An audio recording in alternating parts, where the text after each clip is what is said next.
Number 10. The Kennedys. For the older folks at home, this is going to be no surprise, but for the younger audience such as myself, let me explain. The Kennedys were a wealthy and powerful family in the US. A lot of their scandals originating from organized crime, American politics, and some juicy rumors. The most famous Kennedy being JFK. My generation knows him from Call of Duty Black Ops 1. Remember 5? It was a good zombies map. The older generation remembers him for that one Sunday car trip in Dallas. You know what I'm talking about. He may have also been shacking up with Marilyn Monroe. His father was a bootlegger during the Prohibition era, and his family seems to have a lot of plane crashes. For some reason, I'm not sure why. The Kennedys are textbook scandalous and will be talked about for a long time to come. Number 9. The Jacksons. As much as I love fame and fortune, and baby, Chetty's all about that, I wanted to be famous ever since I was a tubby kid, and I'm slowly getting there too. Nice. I don't think I'll ever reach the same level as Michael Jackson. Seriously, I wouldn't be surprised if the first aliens that we meet know the moonwalk. Not because they're from outer space, but because the reach of Michael Jackson knows no bounds. Starting with the Jackson 5 in the 70s and rising to stardom and becoming the biggest star of the 80s and 90s. In the 2000s too. Growing up, he was pretty popular. Multiple allegations of misconduct don't look good on anyone, even for the king of pop though. He's got a few things stacked against him. Number 8. The Trumps. The billionaire extraordinaire turned POTUS is not shy from scandal. And I'm not talking about during his presidency either. I ain't gonna touch that. Some younger folks may not remember Donald Trump from the 80s and 90s, where he was arguably more famous. After getting a small loan of $1 million, built his real estate empire and perhaps broke a few laws and or using legal loopholes to get what he wanted. I mean, can you really trust the guy that slashed his name on everything? Trump Hotel, Trump Airlines, Trump Board Game. And that's just him, I guess. In 7th place, we have the beginning of the Mongol Empire. Now, Genghis Khan rose from obscurity in a small corner of the Mongolian steppe to form the largest land empire in history. For the Mongols, the family was the central pillar of society. Now, Genghis's sons and then grandsons extended the empire to reach from the western shores of the Black Sea to the Pacific. The Mongols, often outnumbered, conquered through their mastery of tactics and psychological warfare. If a city or an entire people surrendered, they would treat them well and allow them to enjoy the fruits of a secure world. If the people resisted the Mongol advance, they and their cities would feel the full fury of the enraged invaders. Despite all the violence that took place as they extended their rule, once the Mongols were in power, their lands were, I guess, safe and well controlled. In many cases, this apparently represented a distinct improvement from previous conditions. Subjects had considerable personal liberty, such as the freedom to follow their own religion, but at what cost? Some experts calculate that 11% of the world's population died because of the Mongol expansion. In 6th place, we have the Genovese crime family. Yep, another one of the New York 5 families. Also referred to as the West Side, they were founded by Charles Lucky Luciano in 1931 until being renamed after boss Vito Genovese in 1957. Originally in control of the waterfront on the west side of Manhattan, as well as the docks and the Fulton Fish Market on the East River waterfront, the family was run for years by Vincent the Chin Gigante, who feigned insanity by shuffling unshaven through New York's Greenwich Village wearing a tattered bathrobe and muttering to himself incoherently to avoid prosecution. Hey, if it works, it works. The Genovese family is the oldest and largest of the 5 families. Finding new ways to make money in the 21st century, the family took advantage of lax due diligence by banks during the housing bubble with a wave of mortgage frauds. They appear to be the most organized and powerful family in the US, with sources believing that Liborio Barney Bellomo is the current boss of the organization. Unique in today's mafia, the family has benefited greatly from members following Omerta, a code of conduct emphasizing secrecy and non-cooperation with law enforcement in the justice system. While many mobsters from across the country have testified against their crime families since the 1980s, this family has had only 11 members and associates turn on them in its history. They're known for crimes of racketeering, killing, labor union infiltration, extortion, illegal gambling, loan sharking, bookmarking, truck hijacking, fraud, women of the night, bribery, and more. That's a long enough list, thanks. In 5th place, we have the Ptolemies of ancient Egypt. They ruled between 305 to 30 BC and are responsible for such a long list of mysterious deaths that I had no choice but to include them on today's list. While they ruled Egypt, they were actually of Greek descent and Greek speaking, but adopted the traditional practice of Egyptian rulers that married their siblings or close family members. They viewed family members as a fight to the death, where you constantly try to eliminate your closest relatives before they did it to you. Oh, and since the men in this dynasty were all literally named Ptolemy, but the whatever number, I'll just be referring to them by P and their number to avoid getting confused. Ready? P the Fourth killed his mother, who had previously killed her mother because he was having an affair with her mother. Don't worry, that statement originally confused me as well, but it's only going downhill from here. He then married his sister Arsinoe III, who was immediately killed after her husband/brother's death. Her son, P the Fifth, had his mother's killers ripped to pieces by a mob. P the Seventh was either killed by his uncle or his father, we're not quite sure which one's which. P the Eighth married Cleopatra II, but began an affair with her daughter, Cleopatra III. He had his son cut into pieces and then sent them to his mother, Cleopatra II. His daughter killed her sister, Cleopatra IV. P the Ninth tried to kill his mother, Cleopatra III, and then married first one, and then another sister, both called Cleopatra. I thought my life was rough because I sadly share a name with, a stupid Amazon gizmo, but at least I'm not surrounded by a million people with one of two names. P the 10th married the daughter of P the 9th, Berenice III. P the 11th also married Berenice III, who was either his sister or his mother or both. However, after 19 days of marriage, he had her killed and was promptly torn to pieces by an enraged Greek mob. I'll stick with my dysfunctional family. Thanks. I like not being killed or marrying my brother. In fourth place, we have the Gonzalez sisters. Now, the four Gonzalez sisters ran a successful brothel business from 1945 until the police closed it down in 1964. The women who worked for the sisters often did not do so voluntarily. The Gonzalez family had kidnapped some, while others had answered advertisements for housemaids. When the women arrived at the brothel, the sisters would often force heroin on those who were reluctant to provide the services that the sisters demanded. Sadly, when the girls became unable or reluctant to work and satisfy their clients, the sisters killed them. If the client turned up with a lot of money, he too might end up dead with his cash stolen. When the police raided the property, they found the bodies of 80 women and 11 men. Now, there were probably many more victims that they just couldn't find. The Mexican court sentenced the sisters to 40 years in prison. Fun fact, Guinness World Records has named them the most prolific death partnership. In third place, we have the Scottish Bean Clan. While that might sound like some kind of yummy dish, this sadly isn't a recipe channel. They were a 45-member clan in Scotland in the 16th century that killed and feasted on over 1,000 people over 25 years. Now, according to legend, Bean and his clan members were eventually caught by a search party sent by King James VI and executed for their heinous crimes. Alexander Bean was born in East Lothian during the 16th century, where he eventually met a vicious woman named Black Agnes Douglas, who shared his inclinations and was accused of being a witch. After some robbing and the consumption of one of their victims, the couple ended up at a coastal cave in Banane Head between Girvan and Ballantrae. The cave was 200 yards deep, and the entrance was blocked by water during high tide, so the couple was able to live there undiscovered for some 25 years. Sonia and Agnes produced 6 daughters, 8 sons, 14 granddaughters, and 18 grandsons. And yep, the grandchildren were products of keeping it in the family,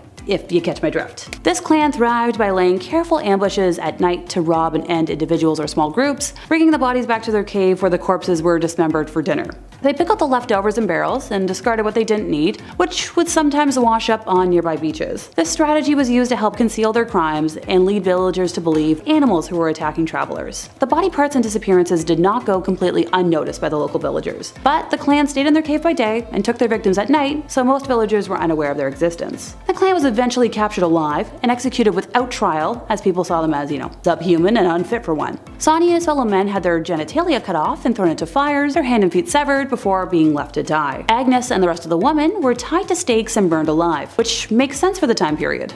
In second place, we have the Gang of Amazons. Anessa, along with her husband Roman Potkavev and daughters Victoria and Anastasia, officially began their death spree in 2008, until they were apprehended in 2013, but some outlying deaths date back to 1998. Now, beginning on February 17th of 2008, in Aksai, the family ended Mikhail Zlindev, head of Information Security Department of the State Control Service, and his wife in their home. While we know how they killed them, I can't describe the implements used other than saying one is traditionally used for chopping veggies and the other one makes a kaboom noise. Later that year, in July, in the same region but on the highway, the posse used that kaboom device again to derail a vehicle containing Rostovitz Alexei Sazonov and Julia Vasileva, ending the life of one and seriously wounding the other. The family stole a purse with a driver's license and a passport. On March 10th of 2009, in the outskirts of Novocherkassk, the family broke into a house and killed the 2 residents who lived there. They first kaboomed them, and before finishing them off with that cooking utensil I mentioned before. The family took passports, a laptop, a camera, women's boots, and a man's jacket. In July of that same year, the family overpowered and kaboomed Lieutenant Colonel Dmitry Shudakov, his wife, and their son while they were parked on the shoulder of the road, while their daughter Veronica was impaled 37 times. They didn't strike again until 2010, when they gouged out the eyes of 2 young women before taking their lives. On September 19th of 2012 in Novocherkassk, the family killed 26-year-old Vladimir Mendrik and 22-year-old Vasily Kempforin, 2 employees of a private security company who responded to alarms going off at a local dental clinic. The family took the security guard's service weapons. Alright, that's enough from this family. They were eventually apprehended and viewed their crimes as nothing wrong, just another day at the office. I'll stick with my happy office, thanks. In first place, we have the Bender family. While they have a popular moniker as well, I can't mention the other word. Just know that it starts with B and refers to human fluid. They were a family of serial killers who lived and operated in Lebec County, Kansas, from May of 1871 to December of 1872. The family consisted of John Bender, his wife Elvira, and their son John Jr. and daughter Kate. While there's no definitive number, estimates report that the Benders killed at least a dozen travelers before their crimes were discovered.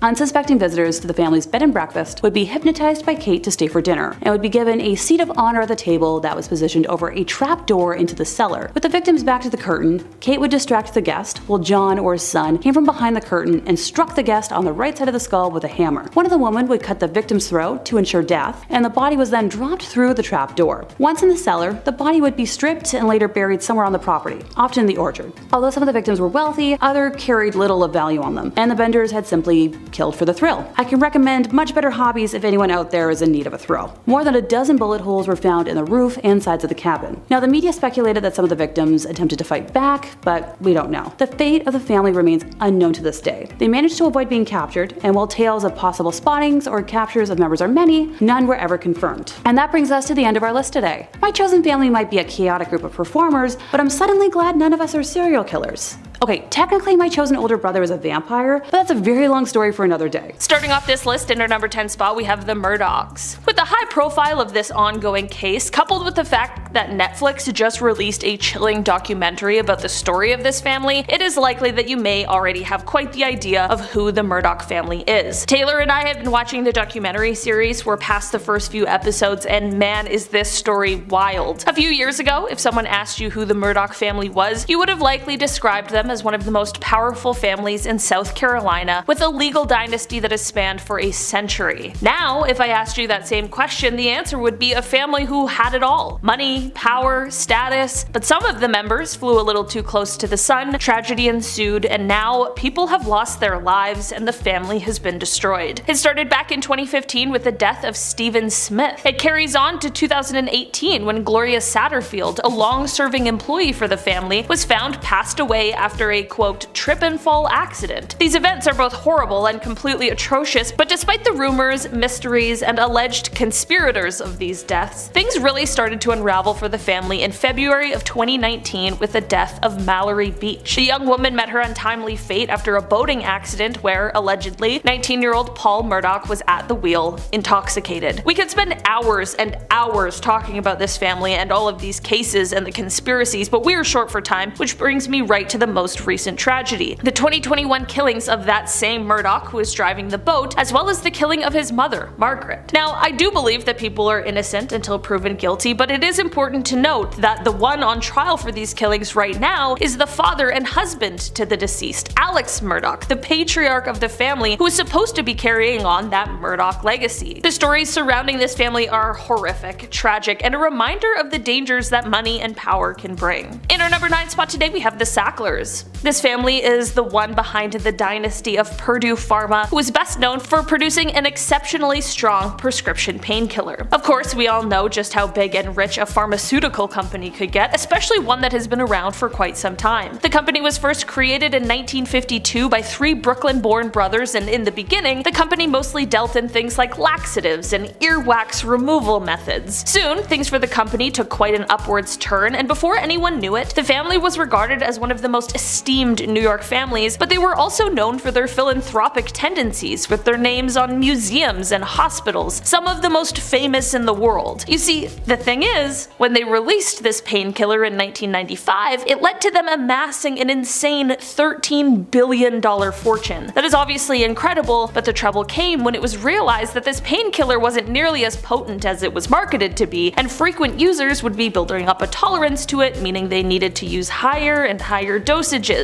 Viewer, welcome to the opioid crisis.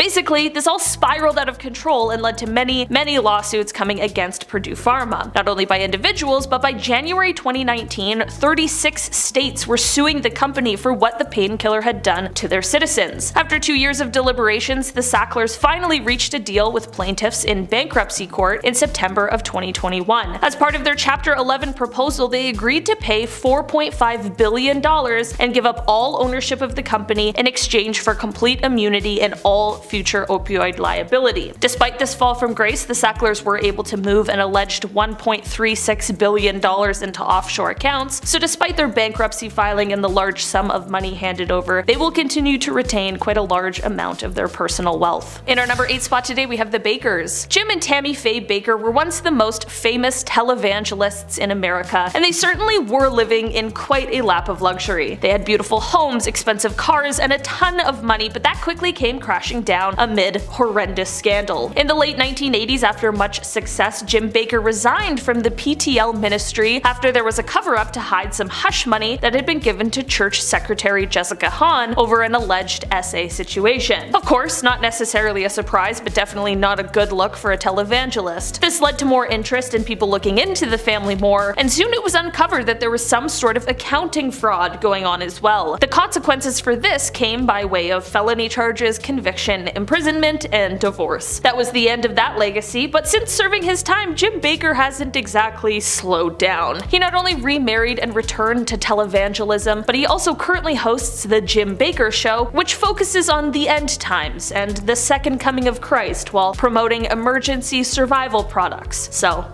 that's interesting. Time to take life insurance policies out. We're meeting the Castro Angel Landing family.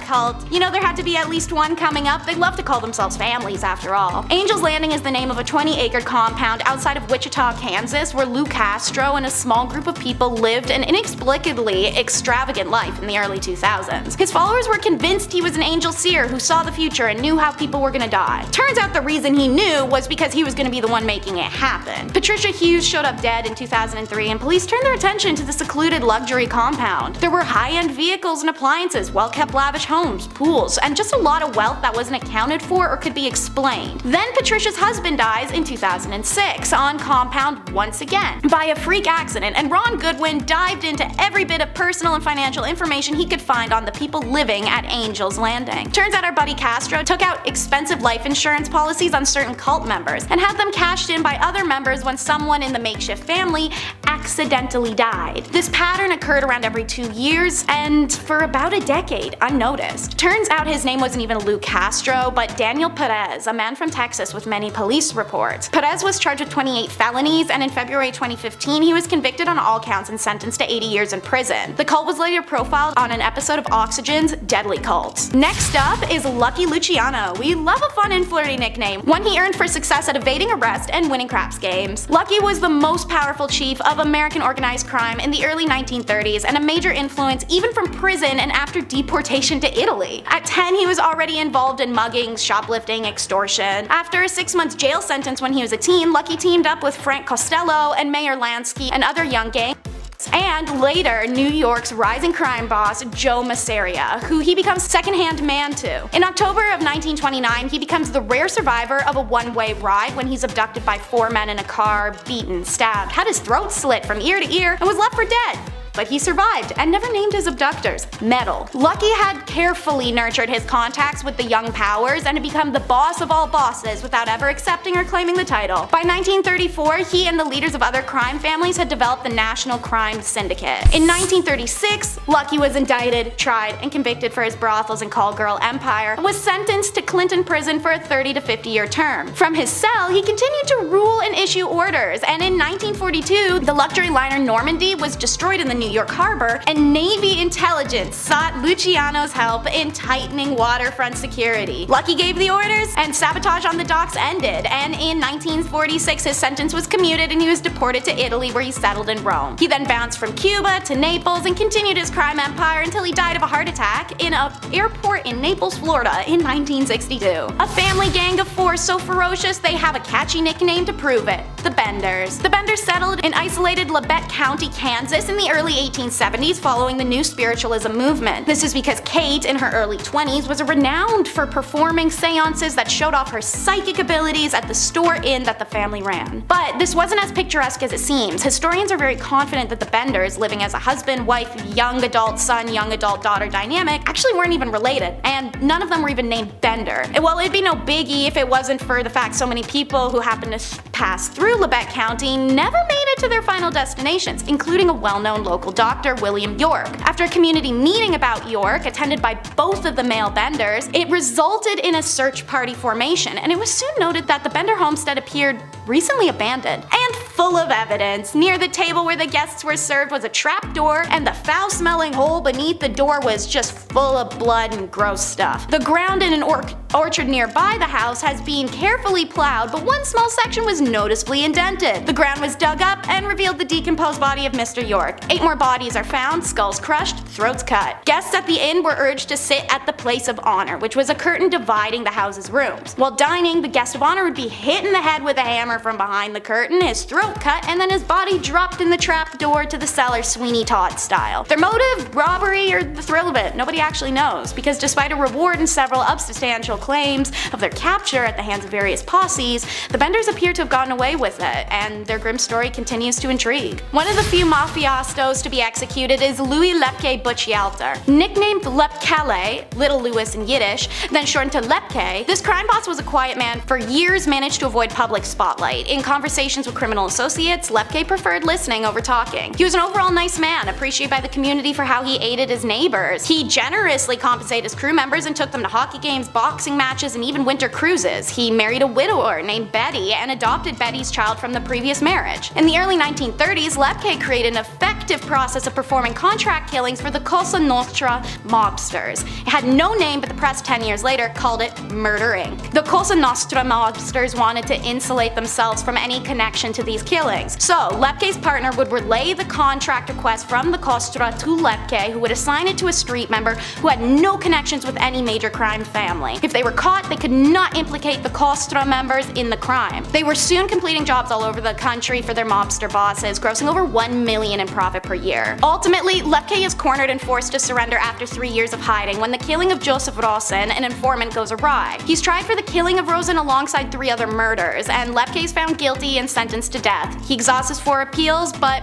is executed by electric chair in 1944. You never know your neighbors, especially if they were Inessa, Roman, and their daughters. Inessa, a kindergarten teacher, and Roman, a successful dentist. Together, Inessa's daughters from her first marriage, 25-year-old Victoria, and just shy of legal daughter Anastasia, are responsible for the violent deaths of at least 30 people across southern Russia. Inessa and her family were highly organized, using information from Roman's sister and brother-in-law who had police connections to organize their crimes around police activity. This is because Inessa liked to go after police officers, as one had left her for another woman in the past. And her current husband didn't feel like she was living in the past either? Okay, alright. Their victims weren't exclusively police officers, however. The family MO was breaking and entering the houses of sleeping families while they road tripped under the guise of going on monthly camping trips. One victim was a police officer named Ivan, who was killed when he attempted to stop members of the gang from fleeing the scene of the crime. Roman was eventually killed in a bloody standoff with police, and Inessa was arrested. A search of the family home uncovered a slew of weaponry, a complete arsenal. Inessa, Anastasia, and Victoria all confessed to their crimes, the 6-year reign ending. Vladimir Markin, the chief of Russia's equivalent to the FBI, said, "I'm sure that when they were together, one could hardly imagine that they could even plan a crime." It sounds so much more innocent than it is. The Bean Clan. Picturesque Scotland, a land of mystery and rolling dewy fields, glens, and hills that 100% have eyes. That's right, we're talking about the freaks who inspired the nauseating horror movie that we're never gonna forget anytime soon. Back in the 16th century, Alexander Bean and his partner, Black Agnes Douglas, set up home in a hidden sea cave and started popping out babies. Why? I don't know. Why a cave? Again, I don't know. Maybe they just wanted the saltiest and driest sinuses and intercourse ever. Well, the weirdos never left that cave, and they never let any of the kids leave it either. By keeping it in the family, the clan eventually grew to about 45 members, all starting from just the 2. Jobs were hard to come by when you're not part of society, and potentially terrifying looking from inbreeding, so why not just murk and eat travelers whenever you're feeling peckish or want a new shirt? That's exactly what they did, operating only at night and retiring to their cave by day where they could enjoy a roasted meal of unfortunate victims and rest like weird hick vampires. Locals had no idea what was going on because they weren't being picked away at like croutons from the veggie tray, and the Bean clan survived doing this for 25 years, munching down on what's estimated to be about 1,000 people. Naturally, it eventually gets found out by the locals and they decide to do an old-fashioned mob style on this one. They descend on the cave and cut the off the men, followed by their hands and feet, leaving them to bleed to death. Everyone else was burnt alive. I'm sure if they could have, these weirdos would have attended their own massacre just to snack on their own cooking remains. And now the most dysfunctional family in history, the Ptolemies. The last dynasty of Greek Egypt. Their first 3 monarchs of the dynasty were capable, vigorous sorts that did things like build the Great Library at Alexandria on their weekends off. But from the 4th century forward, it was nightmarish. It's like they were on a game show where you tried to kill as many of your close relatives as you were able, preferably in as painful and public of a way as possible. This is complicated for 2 reasons. 1, they kept the names in the family. Men were always named Ptolemy, and women 9 times out of 10 were called Cleopatra. 2, they kept their seed in the family too, following the Egyptian tradition, brother and sister wed and had children. This means it's not easy to explain who is killing whom. What follows offered is a kind of prose poem compiled of examples dedicated to the most bestial family in history. Alright, so Ptolemy 5 was the nicest of the later Ptolemy and thoughtfully had his mother's killers ripped apart by a mob. Ptolemy 6 fought his own brother for the throne and then married his sister Cleopatra 2. Ptolemy 4 kills his mom, who had killed her husband for having a love affair with her mother. Ptolemy 8 was a great enemy of Ptolemy 6 and the probable killer of Ptolemy 7. He also married Cleopatra 2 and then began an affair with Cleopatra's daughter, Cleopatra 3. So Ptolemy 8 had Ptolemy 6 dismembered and the pieces sent to the mother, Cleopatra 2. I could keep going, like for hours. They burned, cooked, eviscerated, literally anything you can think of, they did to one another. All of this comes down to the bottom of the family tree, Cleopatra 7, the daughter of Ptolemy 12, the famous Caesar-loving, Mark Antony-loving Cleopatra who blew Egypt out of the water. I need a water break after that. Kicking off this list in 10th place, we have the American Bonanno crime family. As one of the 5 families that dominate organized crime in the New York region, their history is longer than I am, so I promise I'll do my very best to keep this concise. Bonanno family was seen as the most brutal of the 5 families during the 20th century, so they're definitely a group to steer clear of. The origins of this crime family can be traced back to the town of Castellammare del Golfo, located in the province of Trapani, Sicily. Their boss Giuseppe Pepe Bonanno and his older brother and advisor Stefano. I'm not Italian, but I'm trying my best. The clan's strongest ally was the leader of the Magadino clan, Stefano Magadino, the brother of Joseph's maternal grandmother. During the 1900s, the 2 clans feuded with Felice Buccellato, the boss of the Buccellato clan. In 1902, Stefano arrived in New York and became a powerful member of the Castellammarese clan. After the deaths of Stefano and Giuseppe, their younger brother, Salvatore, took revenge by killing members of the Buccellatos. In 1903, Salvatore married Catherine Bonventre, and on January 18th of 1905, she gave birth to Joseph Bonanno, the future kingpin of this family. Now, 3 years later, Salvatore moved his family to New York City and began establishing dominance and control in the Castellammarese community of Williamsburg, Brooklyn. Now, while operating in Brooklyn, the leaders were able to secure the criminal organization's future. As of 2017, the family has 110 established members and over 500 associates. They've been responsible for numerous assassinations and accidental deaths over the years, to the point where I spent half an hour today trying to count them and I kept getting lost, and that was with a Red Bull in my system. I'll highlight one thing though: leadership in this mob family mostly changes through the death of a previous leader, and I counted around 20 or so bosses over the years. Power ain't always a great thing. In 9th place, we have the House of Borgia. Believed to be the first ever criminal family, they were an Italian Aragonese Spanish noble family who rose to prominence during the Italian Renaissance. During the reign of Pope Alexander VI, formerly known as Rodrigo Borgia, they were suspected of many crimes, including, but not limited to, adultery, incest, simony, theft, bribery, and killings, mostly from the liberal use of arsenic. Now, because of their grasping for power, they meet enemies of the Medici, the Sforza, and the Dominican friar Girolamo Savonarola, amongst others. I promise I'm trying here. The Borgia family stands out in history as being infamously steeped in sin and immorality, and I can see why. Now, going back to that mention of Alexander VI's reign, it is reported that the Borgia hosted orgies in the Vatican Palace. Banquet of Chestnuts being considered one of the most disreputable balls of this kind, with reports of 50 courtesans in attendance for the entertainment of the banquet guests. It is alleged that not only was the Pope present, but also 2 of his children, Lucrezia and Cesare, were. An orgy in the Vatican? I'm just gonna back up here. I'm begging for anyone with a time machine to loan me one so I can view that, because like that boggled my mind. I grew up in the Roman Catholic Church, like this is just bonkers. Also, yeah, this Pope had kids, something I had to read 5 times to understand. While he was a cardinal, Pope Alexander maintained a long-term illicit relationship with Venosa dei Catani, with whom he had 4 children: Giovanni, Cesare, Lucrezia, and Giuffre. Now, Rodrigo also had children by other women, including one daughter with his mistress, Giulia Farnese. Now, speaking of those offspring, Cesare went on to kill Giovanni in hopes of gaining more power within the family, and was successful on that front. Lucrezia was a notorious poisoner, and she became famous for her skill at political intrigue, also the mysterious deaths and disappearances of her husbands. Okay, look, I've got a soft spot for Black Widow killers, okay? In 8th place, we have the Bongo family. Now, while he was 4 years old in 1969, Bobby Bongo woke up on Christmas morning to a heavy metal wrench in a plain brown paper bag under the tree. Later that day, he and his brothers used the wrench to break into a local grocery store and steal pop, making his father, a career criminal who went by the name Rooster, proud.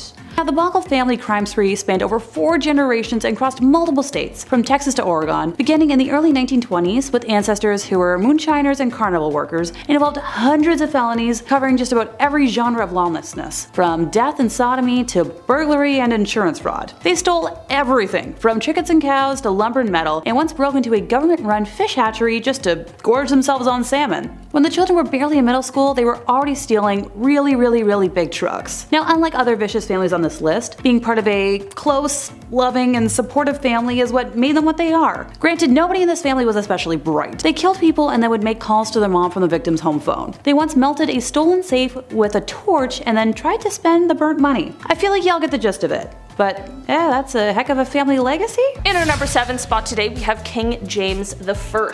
We're taking it back to Scotland in 1425. King James I ordered the death of a powerful nobleman who just also happened to be James' cousin. Murdoch Stewart, Duke of Albany, was the grandson of King Robert II and had served as regent for James while he was imprisoned in England. However, once James returned to Scotland, he suspected Murdoch of plotting against him. Murdoch and several of his followers were arrested and killed in Stirling Castle. King James' actions were seen as a ruthless demonstration of his power and authority, and he faced quite a bit of criticism for this harsh treatment. In our number 6 spot today, we have John the Fearless. In 1407, Duke of Burgundy John the Fearless ordered the death of Duke of Orleans Louis I, aka John's cousin. A lot of cousin rivalries in this list. At the time, of course, he was his political rival in the French court, but what is happening? The two men were powerful and influential members of the French nobility, and their feud had been building for quite some time. See, John believed that Louis was a threat to his power, and he had also insulted him publicly, which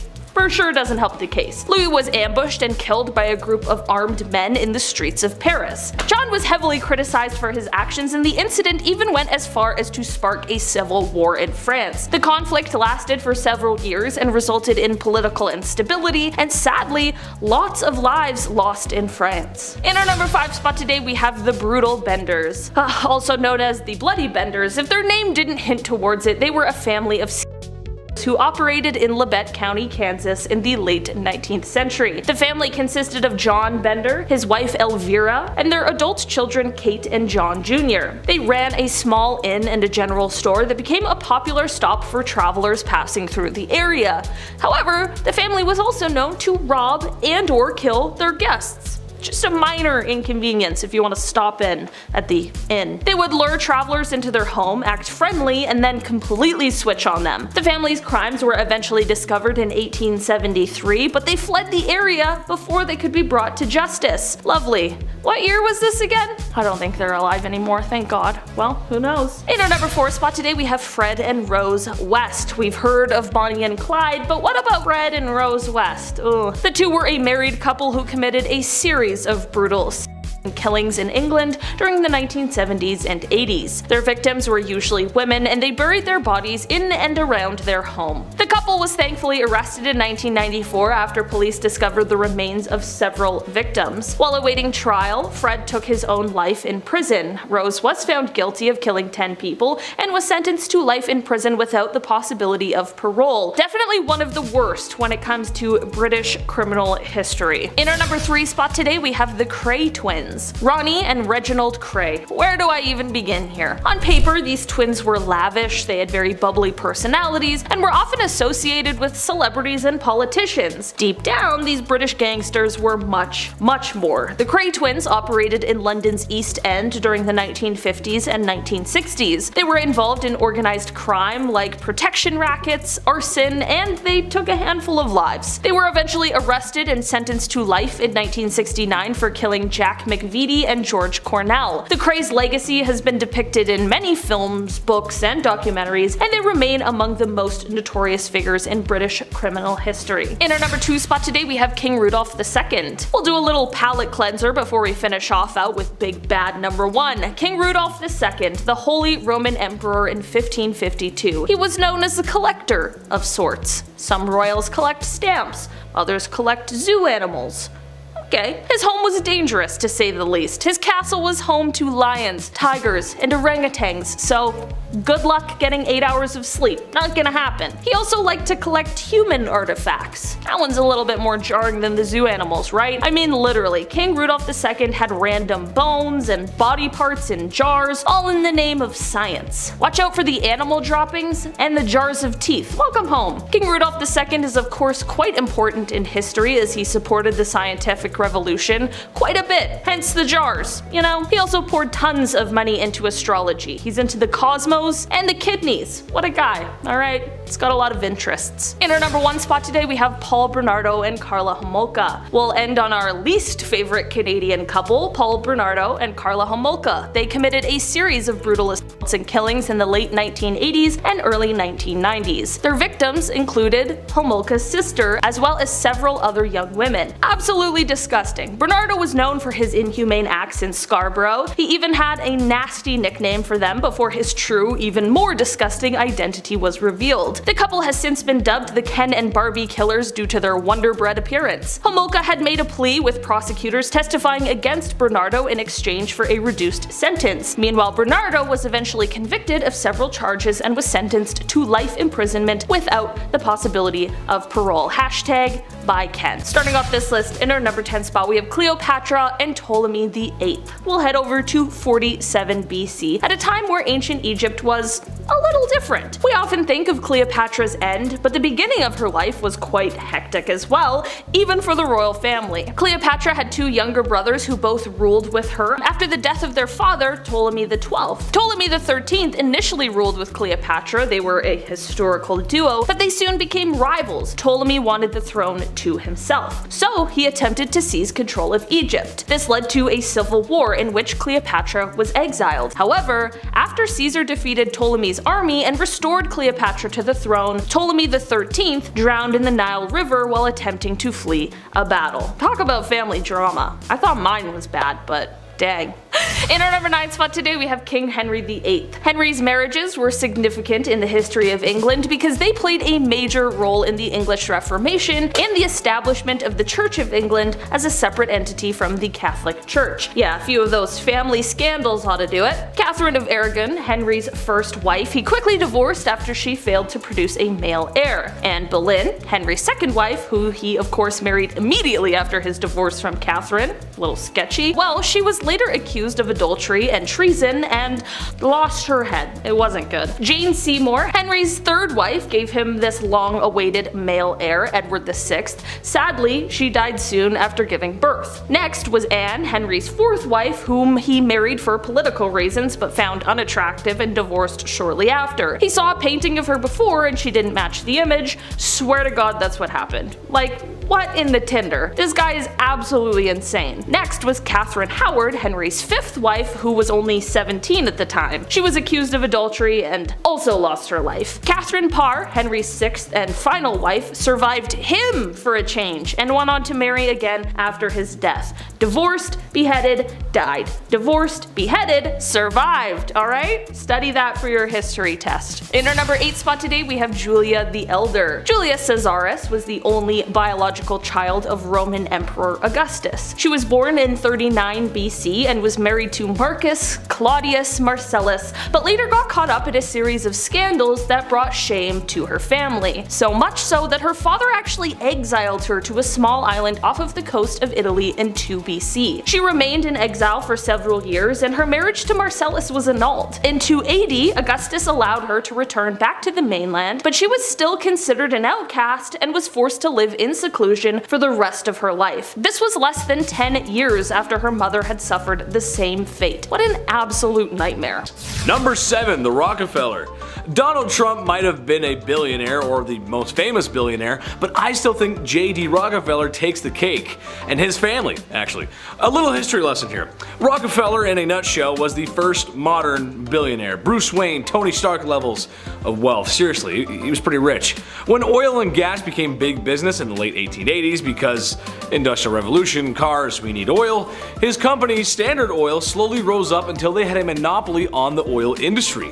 By cutting out middlemen and cornering the market, he amassed billions. Today, adjusted for inflation, his pockets were lined with a very healthy $23 billion. Say it again, $23 billion. That was all the way back then. Way before Elon Musk, Bill Gates, and Buffett did it. I wouldn't mind $23 billion myself. Sounds good, right?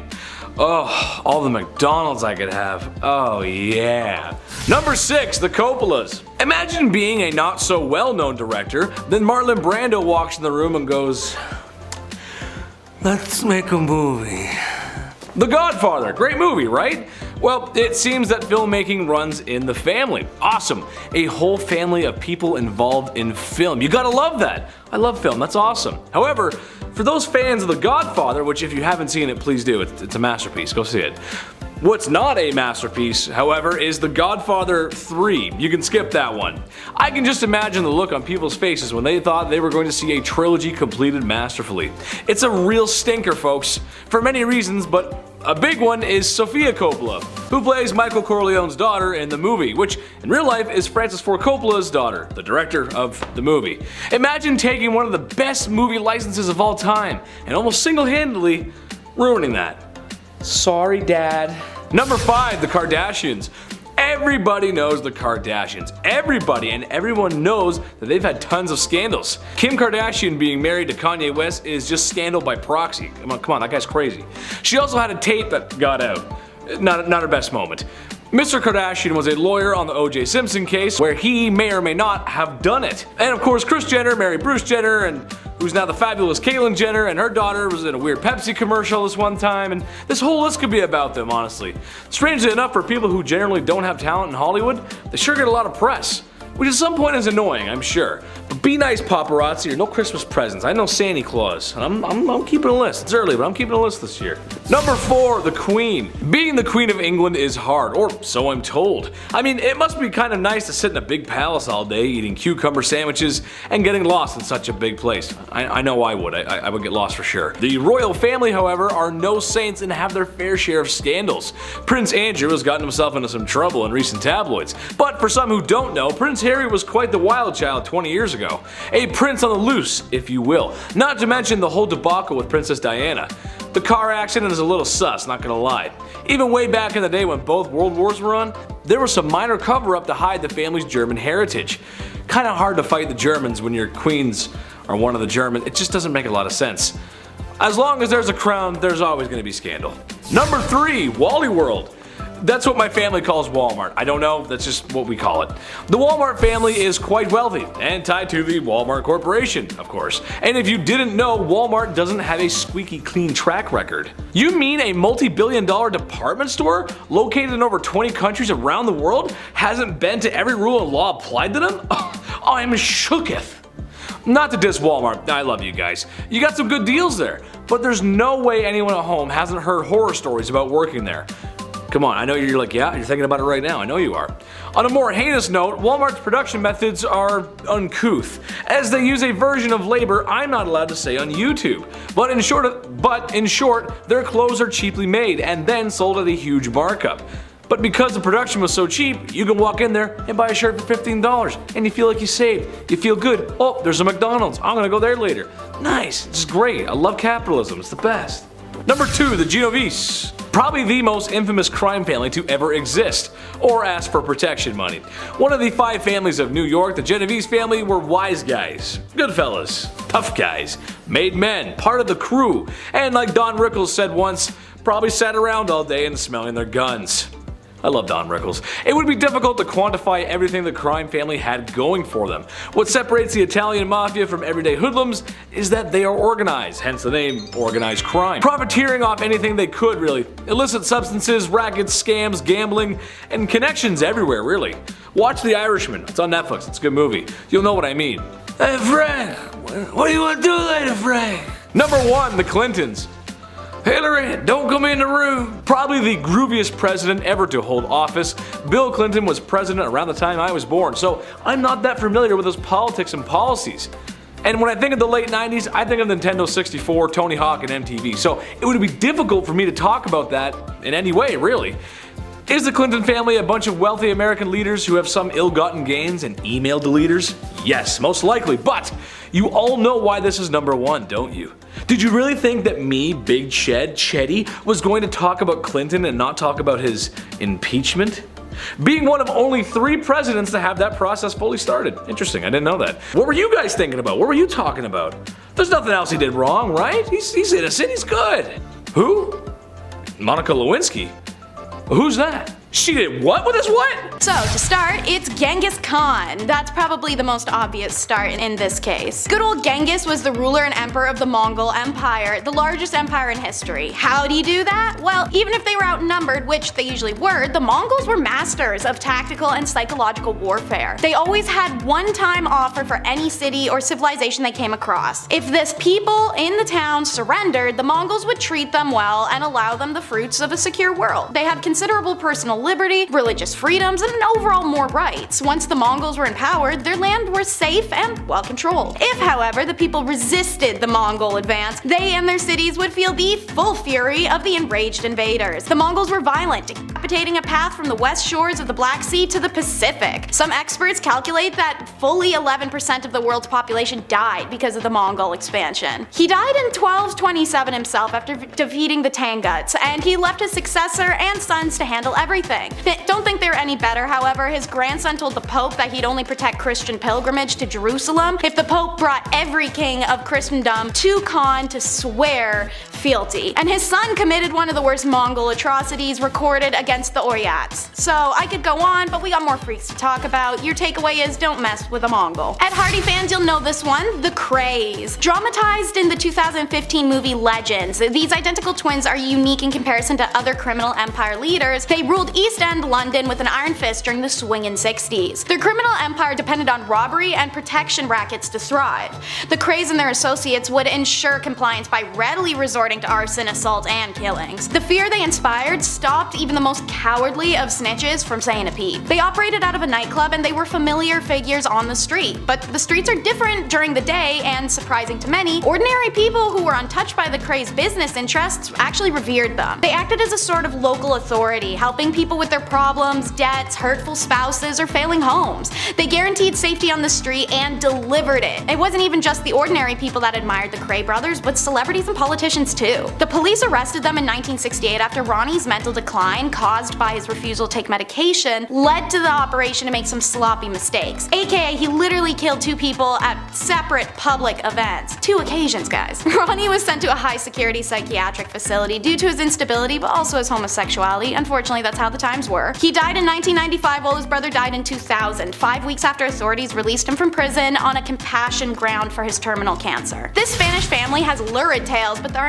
Are they fact or are they fiction? The Borgias. Originally from Spain, the family became important in 15th century political and religious world. Caesar, the Borgias patriarch's father, was elected pope in 1492 of the titular church of Santa Maria Nova, making Caesar the archbishop and later the cardinal in 1492. Caesar, however, had no interest in religious vocation. He was better known at the papal court for his hunting parties and amorous liaisons and flashy clothes, rather than meticulous religious observations. On the death of Pedro Luis in 1488, the title of Duke of Granda had been handed past him and gone to his younger brother Juan. When Juan was mysteriously murdered in 1497, the rumor gradually spread that Caesar was the culprit. Ambitious and hungry for yet more power, the family included two popes, one of which was Alexander, the father of the famous Lucrezia. Her family was perfectly happy to use her as a pawn in their power plays. She entered into several arranged marriages, each one helped the Borgias extend their grip. She's also what inspired the belief that they really kept it in the family. After retiring to Naples after being a professional wife, Giovanni, dubbed the Roman infant, is seen at approximately age 3 for the first time. Two papal bulls recognized the child as an illegitimate son of first Caesar, her uncle, and then of Alexander, her dad, who probably was the true father. The mysterious origin of the child, as well as her presence at a celebrated night group romp in the Vatican, has been used to support the rumors. You can learn more about this disastrous family in a 3-season TV drama literally named after them, the Borgias. In our number 7 spot today, we have King Rudolph II. The Holy Roman Emperor from 1552, he was known as a collector. Some princes collect stamps, others collect zoo animals. A little more badass if you ask me. His castle was home to lions, tigers, and orangutans, so good luck getting a full 8 hours of sleep. He also collected human artifacts. So yeah, it's a bit odd, isn't it? Imagine having company, don't step in lion crap, and also don't mind the jars of eyes. Cheers! King Rudolph II, he's quite important in history. He supported the scientific revolution quite a bit. He also poured tons of money into astrology, so he was into cool stuff too, besides the kidneys and kangaroo collections. In our number 6 spot today, we have King George IV. Voted as England's worst king by historians, let's do it! King George IV was too invested in his intimate conquests. He was focused on all the wrong stuff, and he was also just horrible about it. This king tried everything to get a woman to sleep with him. He would throw tantrums if a crush wasn't interested, and sometimes he would threaten to end his own life if he didn't get their attention. Super creepy, because on top of the lengths he would go to just to get some time alone, he also kept some of their hair after the dirty deed was done. Yeah, he would ask everybody he slept with for a lock of their hair. Back then it was kinda common for lovers to keep locks of each other's hair, but George's collection was alarming because of just how many locks of hair there were. After the king died, his brothers found 7,000 envelopes, each with a lock of hair. Just envelopes of hair. The collection was, quote, enough to stuff a sofa. This insane collection is now in a museum in Scotland, so check that out if you want to feel sick. In our number 5 spot today, we have Christian VII. Christian. An ironic name for what I'm about to tell you. The young prince that couldn't keep his hands out of his pants. Let's mention him. Christian VII of Denmark, he was, as I said, a wee young lad, and of course a wee bit spoiled. Very comfortable with his body though, I'll say. More often than not, he would just have his hands in his pants. Middle of dinner, passing food around to his family, alternating hands in the pants to hands on food. This should have been number 1, now that I think of it. What a little shit. It's unknown, but historians believe maybe he was a wee bit mad. Who's to tell? Either way, don't touch the rye bread, Christian. Thanks so much. In our number 4 spot today, we have King Henry VIII. Of course, we have to talk about Henry VIII. He's pretty bad. Henry VIII was the King of England from 1509 to 1547. He's been married a handful of times, and they all went south. When Henry married Catherine Howard, he was 49, and Catherine was a lot younger. Classic 1500s stuff. After the two were married, Henry was not the same as he was when they had met. He had since received a nasty jousting wound to the face, was gravely overweight, and never wanted to do anything with Catherine. So Catherine, of course, just wanting some shred of a life, and being, again, quite young, decided to look for love. Well, God forbid. God forbid you try and have a life in the 1500s. The young queen was accused of having an affair and was publicly and horribly taken out in the courtyard. She was accused of cheating before they even got married, and in turn, lost her head. Horrible times. In our number 3 spot today we have Don Carlos. Prince of Asturias in the mid-1500s, the Spanish prince who just enjoyed being the worst human alive. Back in the mid-1500s, the eldest son to King Philip II of Spain was a horrible person. Now, it's been noted that he was born with a hunchback and one leg was shorter. Historians like to bring that up first, and how maybe he had the odds against him physically. That sucks on one hand, but it's how you deal with it and how you deal with others that shows what type of person you are, let alone leader. Don Carlos was made hero of the opera by his dad, Philip II of Spain, so right off the hop, easy promotion. All about who you know. Don Carlos would hurt people a lot. He would hurt animals for fun as well. As a true crime enthusiast, you know that's a red flag. According to historians, Don Carlos once made a cobbler eat a pair of boots because he didn't like how they looked. He made somebody eat a pair of boots. We're not going to feel bad for Don Carlos on Bumblebee today. No sir. He was set up to marry Elizabeth of Valios, the eldest daughter of King Henry II, but after a few hours with the man, she decided there's absolutely no way in hell, so she married his father instead, King Philip, in 1560. In 1564, a few brides were lined up for Don Carlos: Mary Queen of Scots, Margaret of Valios, and Anne of Austria. When Carlos was plotting to take out his own father, he was caught and imprisoned in solitary confinement until his death 6 months later. In our number 2 spot today we have the personal sheet changer. I can't tell if this is the worst job to have or the best. Here we go. Royals have been sweating constantly about people trying to take them out. Taylor's mentioned Boy Jones on here a few times. That guy that stalked the Queen. It's terrifying. People are terrifying. Boy Jones would go through the Queen's drawers. Big ew. So historically, the royal family would try their best to anticipate an attack, be as safe as you can be, like the kissing sheets for example. Have you ever heard about this royal position?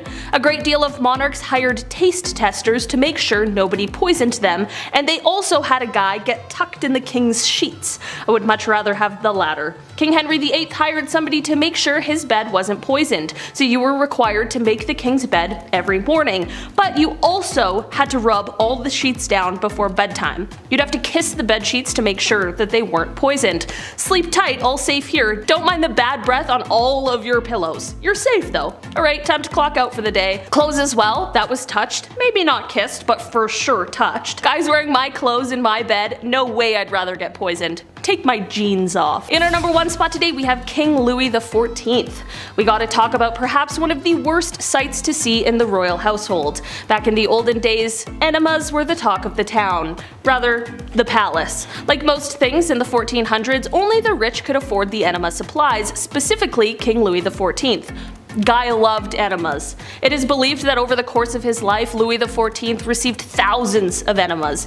In just 1 year, Louis received 212 enemas. He would always take it a step further, and dare I say a step fancier, by using almond milk. Imagine being married to a guy and he pulls out the almond milk.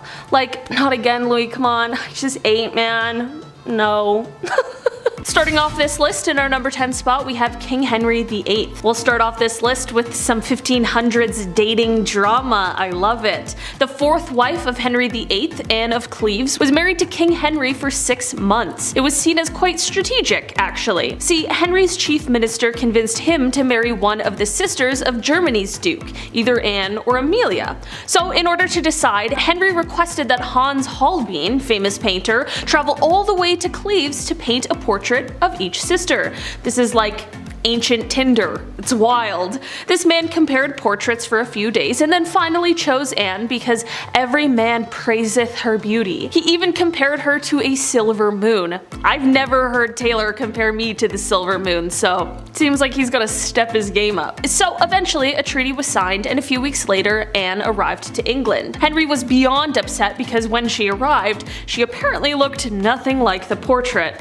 How horrible is that? It's 6 AM, you just met your new husband after traveling upriver by barge, and the dude has the audacity to say you don't resemble a Victorian painting. Awesome!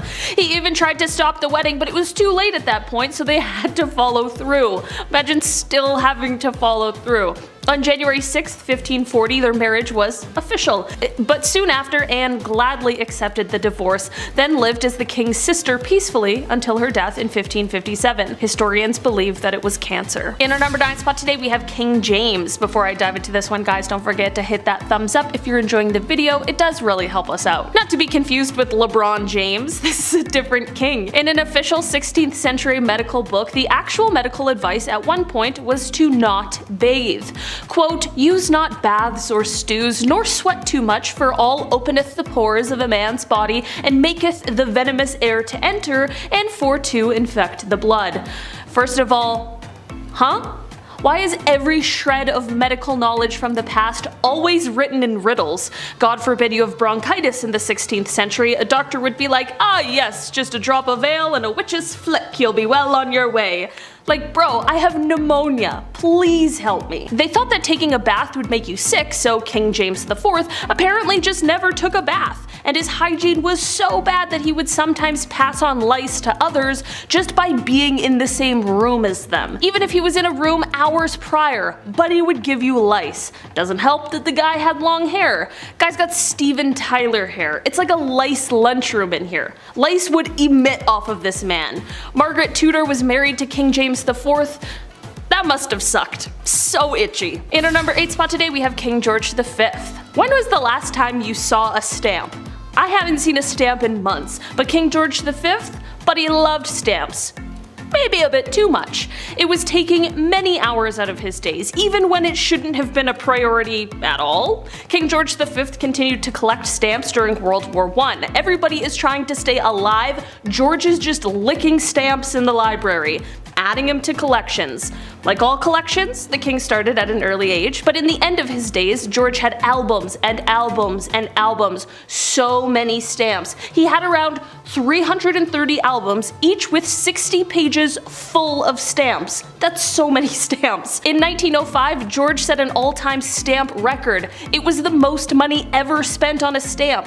The man dropped like 220,000 on one stamp. That's some Logan Paul shit. So naturally, he was nicknamed the King of Stamps, or rather, the King of Philately. That's the official term for collecting stamps. Some stamp jargon for ya. There you go. Welcome to Bumblebee. We're learning. Smash that thumbs up. In our number 7 spot today, we have King Charles I.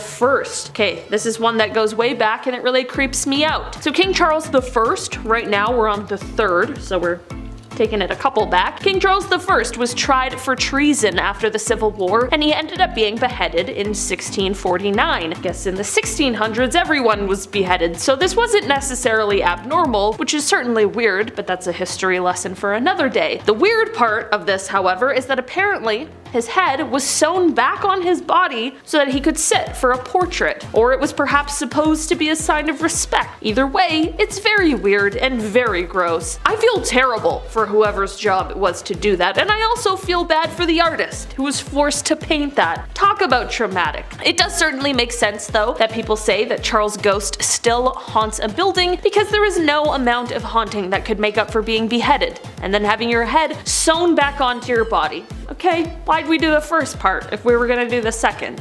Could've just cut the middleman, you know? But instead, they cut his head off, okay? In our number 6 spot today, we have never travel in pairs. This is one travel rule that certainly makes sense, but it is really dark when you think about it. This rule is one that the British royal family, and honestly many people who can afford this sort of luxury safety, do nowadays. This tradition and rule is one that means that any heirs to the throne are not allowed to travel together. This is of course in case some sort of accident happens. Not every heir to the throne would be injured or perhaps killed. It's definitely very smart and sensible, but it has got to be grim, just constantly preparing for the worst thing to happen. It is of the utmost importance to the royal family that they preserve the line to the throne. Like I mentioned before, however, other people are now taking a page out of the royal book and are using this travel rule where possible. In our number 5 spot today, we have the Black outfit. Another travel rule that the royal family must follow is in regards to an item that they have to bring with them on all trips, whether business or pleasure. It is pretty unusual to see the royal family dressed in black, despite when a specific occasion calls for it, but every time they travel, they're required to bring an all-black outfit with them. This is to prepare for the worst case scenario. If they are away on a trip and somebody important to them passes away, they need to ensure that they are ready with the appropriate clothing for when they're able to touch down on their home soil. This is of course very practical, but it's definitely kind of morbid. I mean, you're having to fuss over what you're gonna wear when you're actually just mourning the loss of someone close to you. It certainly wouldn't be the top of my list of things to focus on, but maybe that's why I'm not cut out for royalty. Okay. In our number 4 spot today, we have the rules of the road. Okay, this rule or tradition or law, I guess, is probably one of the craziest things I've ever heard, but I guess it's been around for quite a while and I just had no idea. As it turns out, the monarch is the only person in the UK who is allowed to drive without a legal license or even license plates. That's insane. I didn't expect the king to have to take a driver's test like everyone else, but just having a rule that allows them, if they chose to drive without any idea how? It's pretty bizarre. The good news is though, which makes this rule make a lot more sense, is that of course, rather than driving himself, King Charles' chauffeur will be much more responsible for most of the driving for the king. Let's just hope the chauffeur has their driver's license. I'm not gonna lie, there's this silly photo of the queen, and every time I think about the monarch driving without a license, I just think of this little photo. She's got a little silly grin on her face. She looks mischievous. And that's what I like to think, her just driving with no license. In our number 3 spot today, we have the armed forces. This is a tradition or system that comes into play when a new monarch comes into power. So last year this happened with the king after the passing of the queen. It is definitely one of the most intimidating parts of his new role, and this is that King Charles now becomes the head of the armed forces. This means that it is his responsibility and he is the only person who can declare when the country is at war and when the war is over. Of course, he won't be doing this entirely alone. He needs to follow the advice and guidance of the government. The perhaps good news is that the new king has held quite close ties to the armed forces throughout his life, even spending time in the Royal Navy and taking flying instruction from the Royal Air Force during his second year at Cambridge University. Of course, the hope is that he won't have to be in a position to make these difficult decisions, but when or if he's faced with them, we can hope he makes the proper decisions for the country. In our number 2 spot today, we have no touching. There is a rule that you just cannot touch a royal. I'm sure there's a multitude of reasons for this, mostly to do with security, but aside from a very lucky handshake, you really are supposed to keep your distance. I suppose it's because I live the life of a regular person, but I kind of feel like in some ways this might be a little sad. I feel like you might be lacking in so much connection with a ton of interesting people, and some of the people that you meet, wouldn't you just be dying to hug them? You know, apparently this is part of the reason why the queen always wore gloves. She of course shook a lot of hands while making her royal appearances, and the same will likely go for the new king. Maybe he'll take up gloves as a fashion accessory, just like his mother. And finally, in our number 1 spot today, we have the church. So we talked about the armed forces, and King Charles won't only be the head of the armed forces, but he will also become the head of the church in England. Quite a jump from talking about war and being the one who makes those kinds of decisions to being the head of the church, where things hopefully are quite the opposite. This is a post that British monarchs have held since the church was founded by King Henry VIII in the 1500s, and it appears as though the tradition will carry on. In this role, it means that King Charles will be responsible for appointing archbishops and bishops to their role. The king will of course be advised in this role by the Prime Minister, and it is said that the king is religious in his own right and that he has already spoken about how his personal faith has informed his approach to leadership. Starting off this list in our number 10 spot, we have the Kensington system. Queen Victoria's reign began in 1837 and it lasted up until her death in 1901. She was just 18 years old when she found herself on the throne, and it was all by chance, as she was actually 5th in line when she was born. This is all stressful enough, but certainly one of the worst parts of her upbringing was being brought up under the Kensington system. This basically all started when her mother, Duchess Victoria of Kent, created this system in order to control her daughter, literally just isolated her away from all of her friends and even from other family members, and apparently this was done to keep her quote-unquote pure. The Duchess would monitor her every move, she would decide who she could see and who she could speak to, and Victoria only had 2 friends she could play with growing up, one being her half-sister and the other being her mother's attendant, Sir John Conroy. Victoria was even forced to share a room with her mother until she was queen. She couldn't even walk down the hall by herself. In the end, Victoria placed a lot of blame on John Conroy for manipulating her mother. She even called him the demon incarnate. In our number 9 spot today, we have the royal affairs. There have been many rumors over the years about the royal family and their extramarital affairs. Okay, I'm not saying it's a tradition, but it happens a lot, and I'm saying this goes way back. So far back that one of the first accusations of this within the royal family dates all the way back to Henry VIII and Anne Boleyn. Since then, it has only continued with people such as Princess Margaret and Peter Townsend, Princess Anne and Commander Timothy Lawrence, and of course King Charles and Queen Consort Camilla, just to name a few. The latter of those definitely being the most famous, especially when the now king was confronted about it by his wife at the time, the beloved Princess Diana. Apparently, King Charles responded to the confrontation by saying, quote, "Well, I refuse to be the only Prince of Wales who never had a mistress." Maybe not the attitude to keep when you're speaking to your wife, who you're cheating on. I don't know. Guess I'm just not royal enough to get it. In our number 8 spot today, we have pets. As we all know very well, image is everything for the royal family, and that is down to the finest, smallest detail, including pets. It is well known that the Queen absolutely loved corgis, and how could we possibly blame her? Apparently, however, if a dog is not a corgi or a Labrador, it is socially looked down upon. Can't describe how insane that is. They're dogs. If you brought a dog who had just been rolling around in the mud everywhere with you, I could see why that wouldn't be as widely accepted among fancy social circles, but only giving the choice of a few random breeds seems kind of ridiculous. Apparently, Meghan Markle actually had to give up her beagle named Guy a few years ago before she joined the family, and then left it. I guess she can probably have whatever dog she wants now, so there's always an upside. In our number 7 spot today, we have Prince Sado. Born in 1735, Prince Sado was the heir to the Korean throne, but unfortunately, he would go on to suffer from extreme mental illness and delusions. Thankfully for historians and those of us interested in history, the wife of the prince created memoirs, and in them she detailed the horrifying things that happened next. The prince began to kill.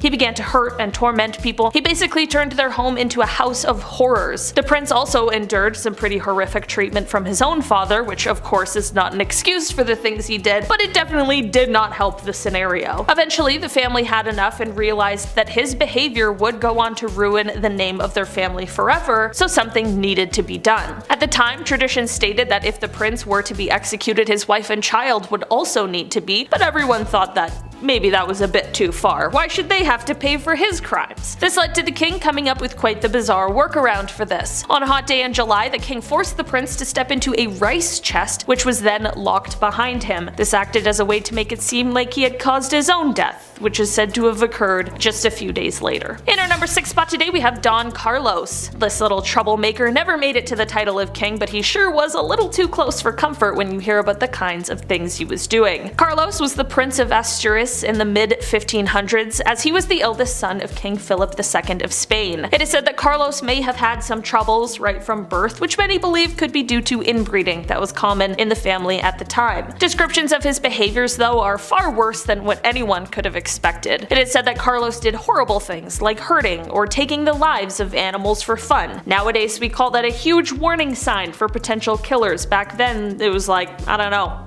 Was anybody even watching you, really? It is even said that at one point he purposefully blinded all of the horses in the royal stable. Soon, of course, his cruelties would extend to humans, with people claiming that one time he chose to harm a servant girl for no reason other than because he could. Major King Joffrey vibes in that one. And apparently one time he made a shoemaker eat a pair of shoes that he had made that the prince didn't like. He was just a little twerp. Carlos was set up by his family to marry the eldest daughter of King Henry II, but after a few hours with the man, she decided that there was absolutely no way in hell. Like, he was so bad that she would rather marry his dad.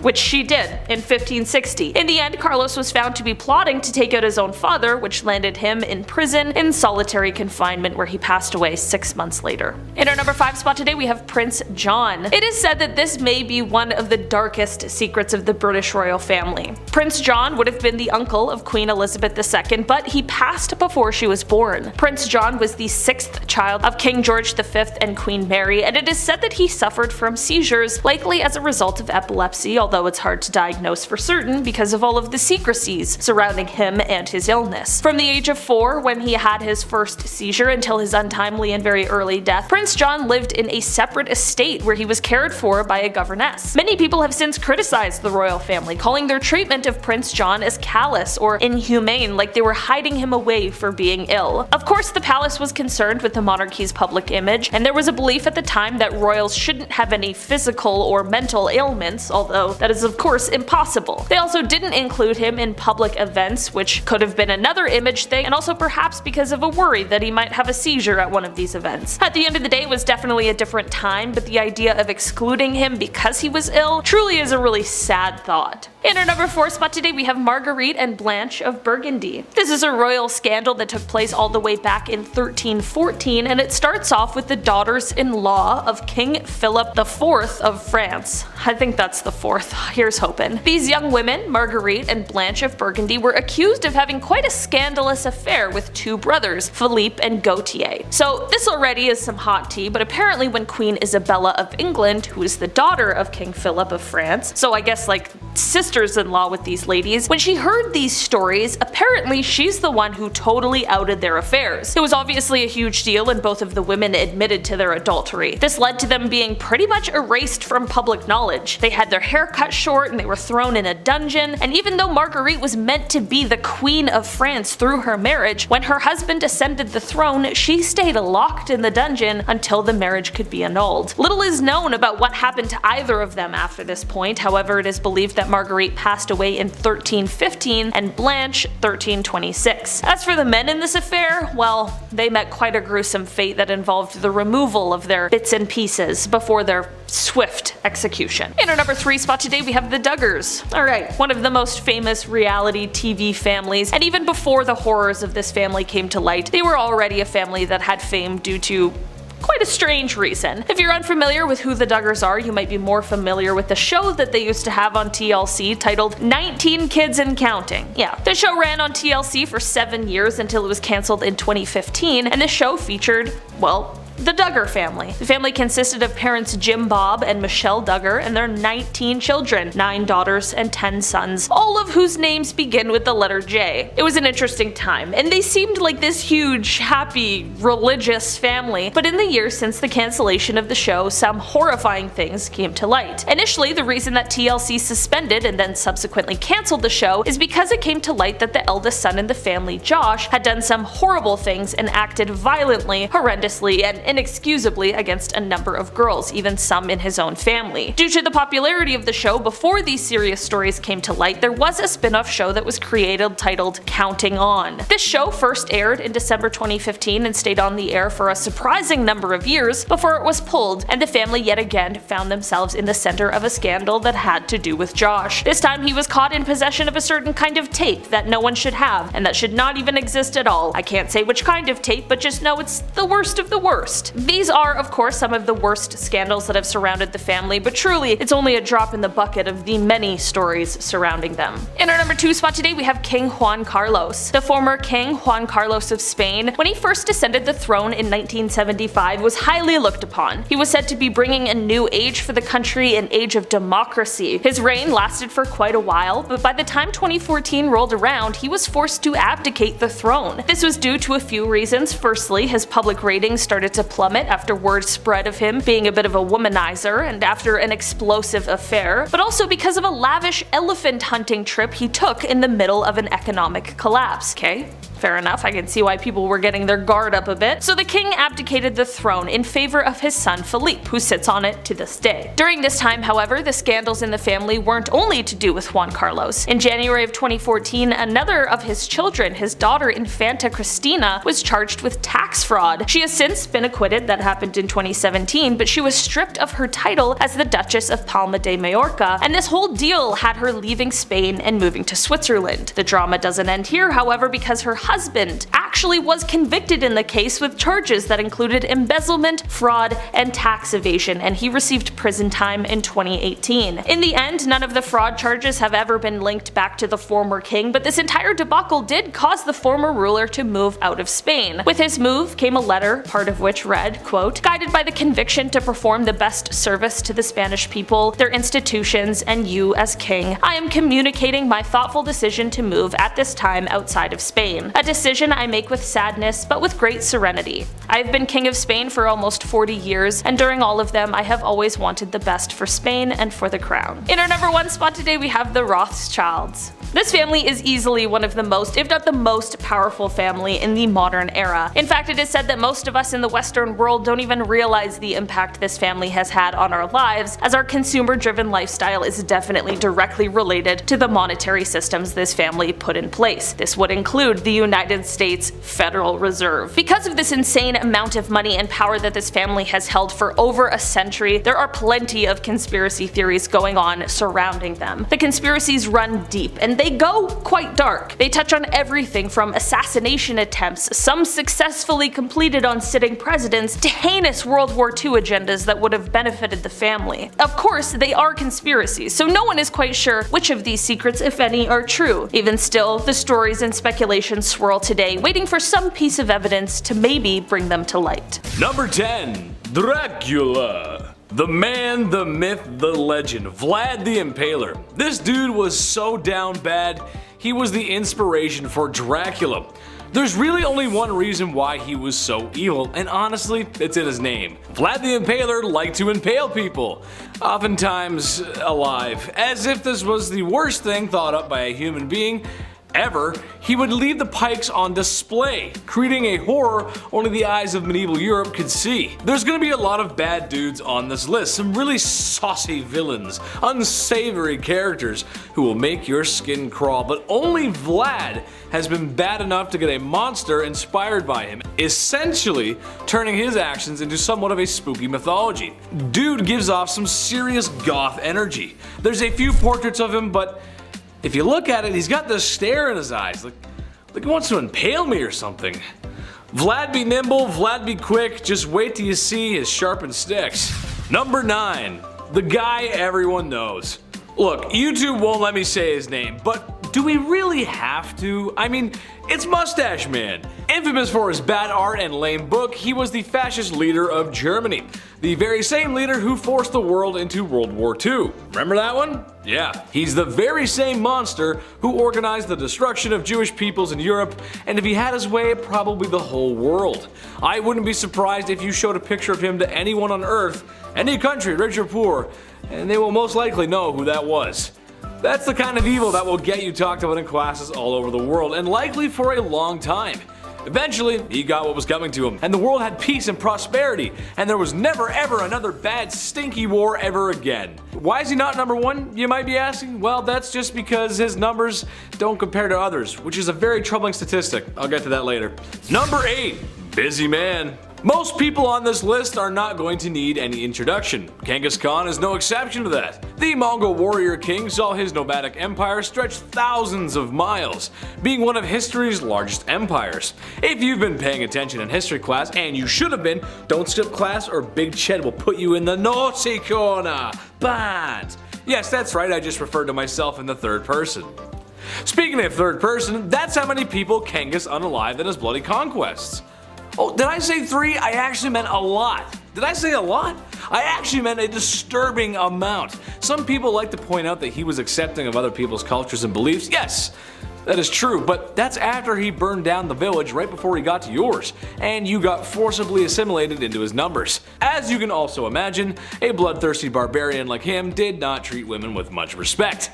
It's Genghis Khan, man. That's just how it do be. Let's talk about a cursed amethyst for number 7. Shout out to all my amethyst birthstones, call them purple pals. Anyways, this cursed rock starts its life in the temple dedicated to the god Indra in India. Shocker! Seeing as pretty much every cursed gem out there, such as the Hope Diamond or the Kohinoor Diamond, is stolen from India, it's almost like there's a correlation between stealing gems and then the gems becoming death herring spite rocks. Who do you know? Anyways, so a British soldier, Colonel W. Ferris, snatched the stone and his health immediately goes to crap and he suddenly starts to go broke. He dies and the amethyst goes to his son, who then also loses all his money and becomes terminally ill. In an attempt to recover, he sends the stone to his friend to hold onto it, which the friend does do, right up until they take their own life and mail it right on back. The stone bounces to 19th century polymath Edward Heron Allen. He was skeptical at first, thus why he accepted the stone when many wouldn't, but regretted that quickly as his luck became unfathomably bad, even extending to family and friends such as a close acquaintance and professional singer who lost her voice one night after visiting and seeing the stone. Heron Allen tried to get rid of it as a result, throwing it in the canal, selling it, but it continuously returned to him. After the birth of his daughter and not wanting to take any risks, he decided to have it stored away in a bank vault inside 7 locked boxes with a note of strict instructions not to remove the amethyst until 33 years after his death, and his daughter could never hold or touch it. Less than a year after his death, however, his daughter donated the amethyst to the Natural History Museum. Next up is all too famous, it's the Terracotta Army, number 6. Many scholars believe that the Terracotta Army was never meant to be seen by the living. For centuries it existed as a myth, but the sudden discovery of a warrior by the farmers seeking groundwater unearthed a literal necropolis, and since then it's been nothing but a curse to those who found it and their community right nearby. Qin Shi Huang feared death and became obsessed with finding the elixir of life. Unfortunately, he thought murk was one of the key ingredients. Instead, it's what kills him in his late 40s. But by this time, he'd long prepared his tomb. It took 36 years and 700,000 workers to create the massive underground bunker that contained over 8,000 terracotta figures. The Chinese government has no intention to open the tomb until scientists can find a way to keep it preserved in the process, but they access and study what they can. Meanwhile, the men who discovered the warriors told Swiss News in 2013 that many of the older people in the village believed that disturbing them would bring misfortune. When the older ones saw these statues of gods and the bronze objects we had dug up, they weren't at all pleased. They said they were part of the local feng shui and that digging them up would do no good to either the village or to us. For the 7 men who encountered the Terracotta Army, this was downright prophetic. As news spread of the emperor's tomb, the government came to claim their farmland and demolish their homes for excavations, museum space, and souvenir shops. Among the well diggers, one took his life, while others died in poverty or had to resort to signing books about the discovery for meager pay. This king's wealth caused a gold fever, number 5. 363 Lydian artifacts, all dating back to the 7th century, are found in the Usak province of Turkey in 1966, and all 363 pieces have been nothing but trouble since. Now called the Kuron treasure, it's also known as the Croesus treasure, in reference to the Lydian king from the 6th century BC. No matter what you call it, locals only call it trouble. Lydia was a huge Iron Age kingdom existing from 15th to 14th century BCE to almost 545 BC, but by the 1st century BCE, almost all of their culture and existence was lost. The Karun treasure is automatically a massive historical, well, gold mine. It was discovered, retrieved, and sold by the villagers of Midiki, which after the government had to play track and trace to get it back. The battle between the Turkish government and the New York Met Gallery lasted from 1987 to 1993. When the Americans lose, they send back all 363 pieces, or at least the Turkish government thought. Turns out the old switcheroo was pulled, and in 2006, one of the artifacts is identified as a forgery. Now, nobody can say for sure how many are fakes. So, what is the curse connected to the famous treasure? Gold fever. Legends say that people get sick from the treasure, and they can't apparently stop themselves from trying to get a piece of it, meaning they'll do just about anything, including a decade-long legal battle and swapping out the real pieces for forgeries, or 43 years after its discovery, the director of the Usak Museum being arrested under suspicion that he had stolen some of the artifacts from the collection, or the 9 other similar arrests that have been proven to date. Stairwell to maybe the heaven is number 4.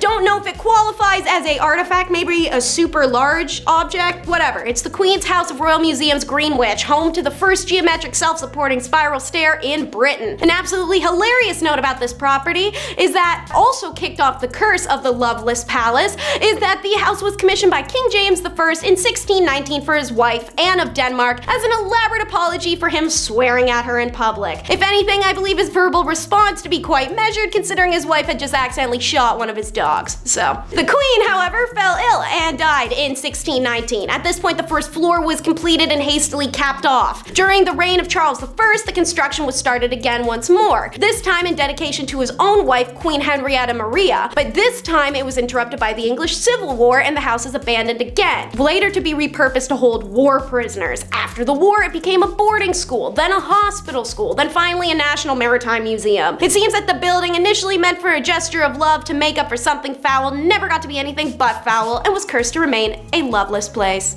I'd make a Lord of the Rings reference if I knew any. Number 3 is the stolen ring. Once upon a time in 4th century AD, Roman nobleman Sylvanus was stationed in Gloucestershire, England. The whole phrase is when in Rome, so Sylvie must have taken that mindset and applied it to when in Gloucestershire because he chose to go to the elaborate baths dedicated to the Celtic god Nodens, a deity associated with healing, hunting, and dogs, a real man's man. When Sylvie was at the temple, he took off his gold ring and left it on the side of the pool with his belongings, where it was stolen from him. Sylvie believed that it was Senecanius who stole it, as he was the only other person there at the time. Instead of going, yo buddy, hand it over, Sylvie, super casual and laid back, goes to the Nodens temple and prepares a lead curse tablet which he inscribed with, for the god Nodens, Sylvianus has lost a ring and has donated 1/2 its worth to Nodens. Among those names, Senecanius permit no good health until it is returned to the temple of Nodens. Both this ring and this tablet are found separately in history, yet it's in 1929, archaeologist Sir Mortimer Wheeler saw a connection between the two. While it can't be entirely confirmed, however, Seni is an unusually specific name and the close dates of the artifacts seem to support the theory. So, just to double check, Wheeler asked his friend J.R.R. Tolkien to help clarify what obscure god Nodens was and what role he might have played in history of the ring. As a result, it's believed that the ring of Senecanius was the inspiration for the ring in The Hobbit. Number 2 has got to be my favorite. It's the cat fur rug. That's right, a cat fur rug with a picture of a cat on it, all gift wrapped up around a mummified foot. Doesn't that sound like a real treat? This rug is sometimes referred to as the sacred cat rug and has the title of the oldest rug in the world. But aside from being ancient, not much else is known, as this artifact was purchased from treasure hunters who had plundered multiple sites without rhyme or reason, losing valuable excavation opportunities. When it was bought in 1913, the 2,400-year-old rug had a mummified human foot wrapped inside of it. The relation between this mummified foot and the cat hair rug is completely unknown. The rug, having come from Egypt, is believed to have been removed from a royal tomb or a royal temple, however, and it may have had a ritualistic purpose, especially given the not so subtle worship of cats found in ancient Egypt. The loom weaved fur and the image on the rug are that of an African wildcat, but it's the curse that really makes things spicy. A papyrus inscription had allegedly come with the rug, but like the foot and who knows what else, lots of parts of this got lost thanks to illegal sales. It is alleged that anyone who is careless enough to step on this rug would die shortly after. Whilst it's unknown if this curse is true since nobody's trying to step on the rug and find out, apparently when the rug was last restored, a dead cat was found stretched out on the front steps of the museum in the morning. Last but never the least, number 1 is the story of the Jade Seal. According to legend, a man named Bian He found a giant stone containing the largest piece of jade in the land. He recognized its value and brought it to the ruler of Chu, named King Li. Li thought it was a useless rock, and insulted by the waste of time, ordered Bian's foot be cut off. When King Li died, Bian tried again with the new king, Wu, but this monarch also thought it was just a stone, and like his father, ordered the man's other foot to be cut off. When Wu died, the crown passed to his son, Wen. Bian He carried the jade stone to the foot of Mount Chu. There he cried until, to quote, after 3 days and 3 nights, his tears were all exhausted and blood flowed out. At this news, King Wen sent men to ask him the reason. I am lamenting not the loss of my feet, said Bian in reply, but for the calling of a precious gem, an ordinary stone, and for their dubbing an honest man a liar. This is the reason I am lamenting. Impressed by Bian's adamancy, King Wen ordered the royal jeweler to cut and polish the stone. Lo and behold, inside was the largest piece of pure jade the king had ever seen, and in honor of what Bian He did to uncover the precious jade, King Wen called the piece He Shi Bi, meaning He's jade disc. Then in 283 BC, the precious jade was stolen from the king of Chu and sold to the state of Zhao, and the king of Qin offered Zhao 15 cities for the jade. King of Zhao realized it was a trap and steals the jade back from the Qin, but the Qin dynasty would have its revenge. So in 221 BC, Qin Shi Huang conquered the 6 warring states, including Zhao. Victorious, Qin ordered the jade to be carved so the most fantastic piece of jade would forever serve as the Qin imperial seal. Legend has it that the jade was inscribed with the words, "Having received the mandate of heaven, may the emperor lead a long and prosperous life." And since that moment it was carved, it is being cursed. From 221 BC onward, ignored the heirloom seal of the realm passed from emperor to emperor. But when the Ming Dynasty came into power in 1368, it had vanished. There are several theories as to what happened to the seal, and every now and then someone claims to have found it, but nothing's been confirmed thus far. Shh, no spoilers. Anyways, disturbed family number 10 will be the Ditlows. This is actually far more recent than you may be expecting, hitting the news headlines in March of 2022.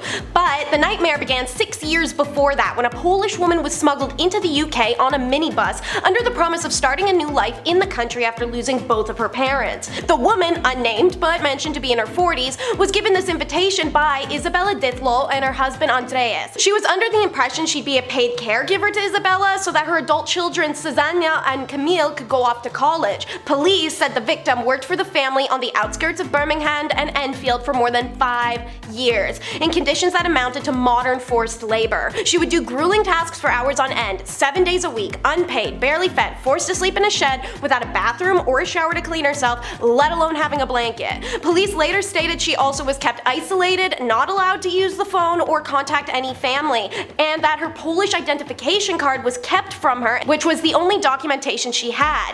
They made the victim believe should she go to the police, she would never get help and would actually be in trouble. An investigation was eventually launched after concerned neighbors called the Modern Servitude Helpline. The victim needed extensive persuasion to even leave the property, denying she was being held against her will by family. Eventually, they managed to coerce her into a police vehicle for warmth and offered her a coffee. This kind gesture immediately broke her silence. The family of 4 was arrested on May 14th of 2020 and jailed on Friday just after they were found guilty following the 7-week trial. Disturbed family number 9 will be the Fry family demon. So in 2015, the Fry family from South Wales became famous in Britain news, as they say they had been left battered and bruised by an evil incubus demon haunting their home. While the family wasn't clear as to when it started, Tracy and Karen Fry said that it was getting worse and worse and there was nothing we can do, and that it's affected our marriage because we've been drowning and fighting all the time about the demon. It has been feeding off of the negative energy. The demon, believed to be an incubus, was apparently summoned when the Fry's offspring decided to make the classic mistake of effing around with an Ouija board. You'd think people would know by now. Karen is said to have taken this picture, which shows a little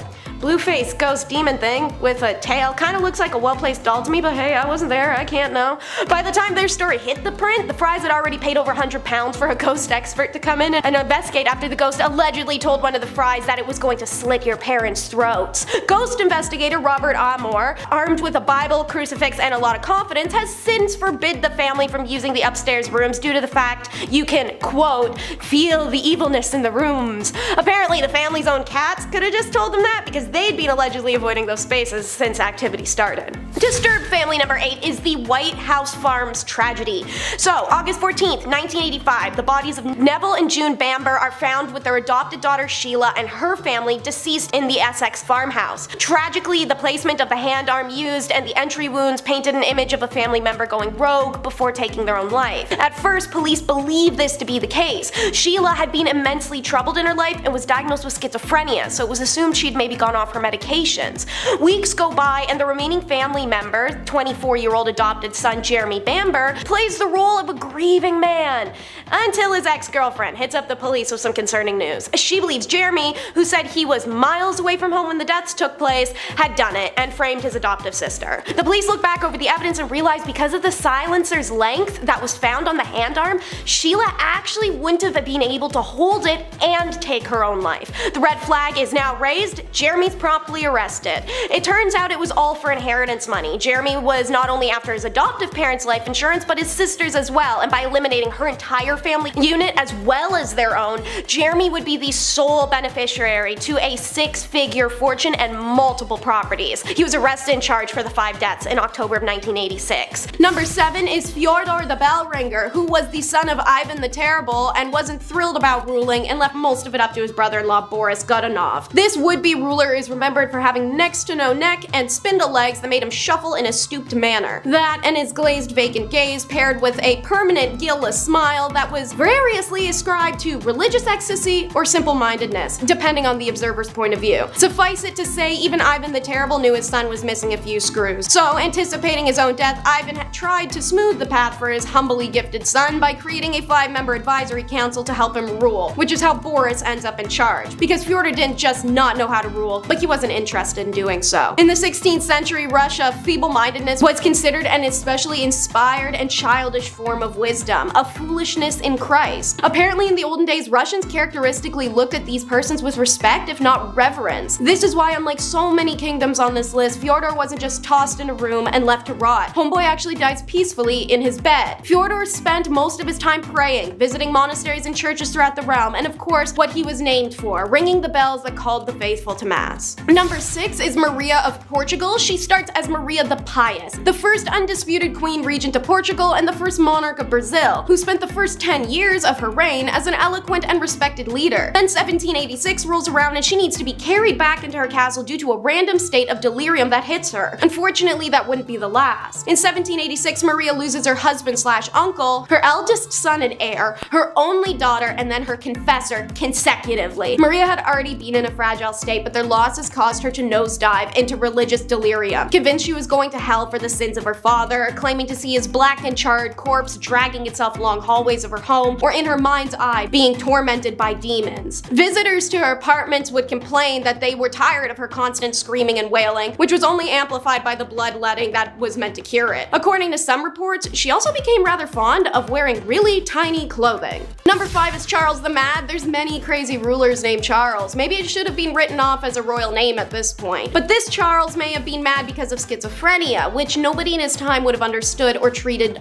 accurately. Honestly, much of the same can be said for multiple rulers on the list, as their afflictions were caused by mental illnesses and not always by the fact their parents were also their aunt and uncle. Charles didn't really become crazy at any given point, rather grew into it. He believed he was made of glass, liable to shatter at any moment. To prevent himself from shattering, the king had iron rods sewn into his clothing, the world's first Iron Man, so suck it, Tony Stark. In 1392, Charles attempted to kill his own friend and then got confused as to what was happening while he did it. Coming to, he thought someone else had jumped his friend, so he took an army after the supposed perpetrator. Then he falls back into the same weird state he was in when he tried to kill his friend in the first place and cuts down 4 of his own men. The others have to drag their king from the horse to get him to stop, at which point he enters a catatonic state and has to be wheeled back to the castle in a cart. They concluded that he was probably just under a lot of stress, as it was the first time Charles had really shown signs of not being totally right in the head. In the following years, Charles would go through episodes of forgetting people's names, including his own, and the fact he was king, when he wasn't running through his castle pretending to be a wolf and howling at people. He was later removed from power for acting insane, but not dethroned, since Charles the Mad lived for some 30 years after his first fit of the crazies, while his brother started a civil war for his throne. Number 4 is the Zhengde Emperor. This Ming Dynasty ruler is one of their most notorious. Unfortunately, not for good reasons to end up on this list. Speaking of, if you're enjoying, maybe take a second to subscribe to The Hive to stay up to date, because we have plenty more lists like this. The Zhengde Emperor was renowned for both his foolishness and his cruelty, despite making some major campaign and political decisions that benefited his country. When he wasn't, well,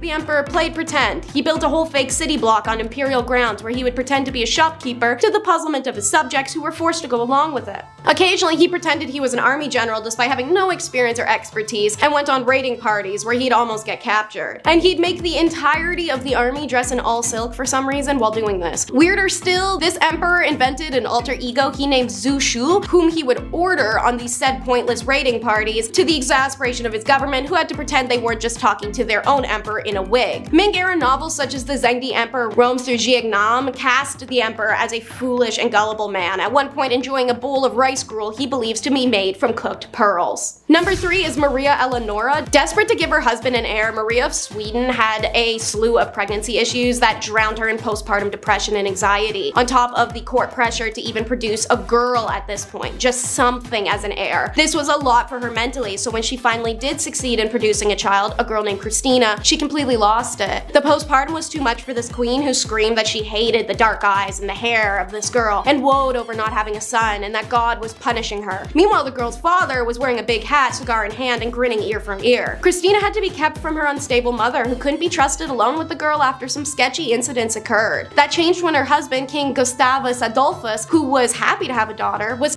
battle less than 2 years later. Maria Eleonora responded with hysterical grieving. She shrieked in despair. She was inconsolable, lamenting her cruel fate to be robbed of the light of her life while they were still both so young. That grief, however, included keeping her husband's body above ground for 18 months so she could periodically touch it, cuddle it, and kiss it, you name it. All the while, she made Christina sleep under a golden casket that contained her father's heart. But their relationship improved after that, and miraculously, Christina grew up to be a functioning woman and queen. Number 2 is Mustafa of Turkey. This is one where crazy can't be blamed on the dude himself or the parents being siblings, but rather the classic Sultan tradition of locking the royal family away in cages to keep them from usurping the throne. Mustafa I was locked in said gilded cage for 10 years and was actually spared the usual fate of death by his elder brother Ahmed. After his brother died heirless, Mustafa's released from his golden cage, but then he's sent back just a few months later when his brother's son took the throne instead. Apparently, Mustafa was very neurotic from living in fear of sudden death while locked in a box for 14 years. When his nephew was in a coup just after 4 years, later in 1622, Mustafa was once again dragged from the safety of his cage to have the crown plopped on his head. He was frequently found running through the palace, knocking on doors and screaming for his dead nephew to come back and rule Turkey again. Many doctors treated Mustafa, but his condition only worsened. He was often seen talking to imaginary people and fed coins to fish and birds. What completely convinced the viziers that something was off was when, during a court meeting, Mustafa yanked on their beards and tossed off their turbans as part of a fit. He was dethroned after 3 months of rule because he refused to bed a woman and concerns for an heir flourished. That, and he was nuts. Number 1 is George III, who made it 28 years before he was first hit with his mental illness in 1788, which we now believe to be a case of acute porphyria, anxiety, hallucinations, severe pain, nausea, vomiting, palpitations, high blood pressure, numbness, muscle weakness, brown or red urine, and blindness are some of these diseases' many symptoms, and they were ones all found in this wacky king. I said it first hit in 1788, and it hit hard. The king was gibbering for hours on end and foaming at the mouth. Symptoms deemed serious enough for a bill to be drawn up in Parliament for his son, George I, to become regent. Before the bill could pass, George, the initial one, recovered from his senses, and all was well with the king for the next 11 years. He had a small relapse in 1801 and 1804. Then in 1810, his mental illness came down hard, and it never left again. This intelligent, polite family man had turned into a raving lunatic. A visitor to Windsor was astonished to watch the king bury a stake near the castle, believing it would grow into a beef tree. Another saw the king trying to shake hands with an oak tree, believing it to be the king of Prussia. His doctor, Francis Willis, believed the root cause of the mental illness was overexcitement and intended to cure the king by strictly controlling his behavior. If the king acted up, Willis ordered the servants gag him and place him in straitjacket and leave him to thrash around, making incomprehensible noises until he calmed himself down. When the king behaved himself, he was rewarded by being allowed to see members of his family. When he misbehaved, it was back into the straitjacket. Even mealtimes became a carrot and stick exercise. When George was bad, he ate mushed up food from a wooden spoon. When he was good, he got to use cutlery. The final blow came in 1810. Already almost blind due to cataracts, the king suffered a final catastrophic mental breakdown that left him permanently gone. He would babble for hours, lost the ability to walk, and eventually succumbed to dementia. Towards the end of his life, he was incapable of understanding anything, such as the death of his beloved wife, and lived as a long-haired, bushy-bearded recluse in Windsor Castle until his death from pneumonia in 1820. Starting with Daisy and her pearls for number 10. Daisy of Pless was a beloved British princess, like Princess Diana of her time. Unconventional, playful, yet stunningly beautiful, she was highly cultivated in the public eye, but after World War II, it was one of her necklaces that demanded attention, quickly becoming one of the most wanted artifacts of its time. A pearl necklace given to her by her husband Hans, who she had married in 1891. The necklace was 22 feet long and one of the most expensive necklaces in the world. In fact, so expensive it cost a human life, as legend says that the necklace was cursed by the pearl diver who suffocated while collecting them. Maybe it's why she and her husband divorced. Well, not fully, because we know that's partly due to a rumor about Daisy and William II caused by her being the go-between for him and King Edward at the time. Fun side note though, the ex-hubby Hans goes on to marry Clotilde, of whom he has 2 children and 9 years of marriage before they annul, and Clotilde marries her stepson Bolko, the son of Daisy and Hans, and proceeds to give them their only grandchild. Fun family gatherings, I imagine. Anyways, after that weird little bump came World War I. Daisy served as a nurse and touched the hearts of Europeans by offering her help to soldiers on both sides of the conflict. Then came World War II, and many nobles were supporting Schmittler, but Daisy wasn't about it. Instead, she was active in the support and escape of prisoners from Gross Rosen, earning her the German enemy status and eviction from her properties in Poland. She actually died in rural Poland on June 29th of 1943. Due to research by the foundation of Daisy Pless, we know that Daisy sold most of her pearls in 1939 1936. Her son Bolko was arrested by the Gestapo for unknown reasons, and he was tormented relentlessly for 2 months and only left the prison when his mother paid the NSDAP a huge amount of money. Money she'd gotten from cutting her beloved pearl strand and selling most of the stones. Sadly, the young man died because of his injuries caused anyways. But according to Daisy's grandson, if she was buried with the necklace, it wasn't more than 1 meter left of pearls. If not, the pearl's location's a true mystery. And what better place to lay than number 9, the bed of ware, aka the bed that doesn't want you in it. I guess it just wants to stand there and look pretty. Earn its title, the most famous bed in British history. Man, what are you guys doing over there that's a classification? No wonder you had to steal everyone else's artifacts for your museums. Anyway, the story goes that this bed was made in the 15th century for our boy King Edward the, I think that's the 4th, by a carpenter named Jonas Fosbrook. Made of rich sturdy oak, carved, pruned, and plucked for a royal king, it's said that the bed is so large it can comfortably sleep 4 couples. Alright Edward, I see what you were up to there, you ain't slick. However, at some point in time the bed found itself out of the castle and being passed around the inns like a princess turned working girl. As it circulated the inns of Ware, England, where commoners were able to sleep in it and cover it in graffiti, the disrespect and defacing of this regal item angered the ghost of Fosbrook. And now it said the carpenter has cursed this bed and his spirit may attack any commoner who tries to sleep in it, since he made it for noble blood only. So I guess if you want to find out if you have noble blood, go take a nap. If something is called a trumpet of war, I think you'd better not blow it, as proven in number 8. It's 1922. You bust into an ancient underground tomb that has a big sign on it that says, please don't bust into this tomb or ghosts will kill you. And inside it's got all this treasure and amazing stuff just chock full of curses. Curses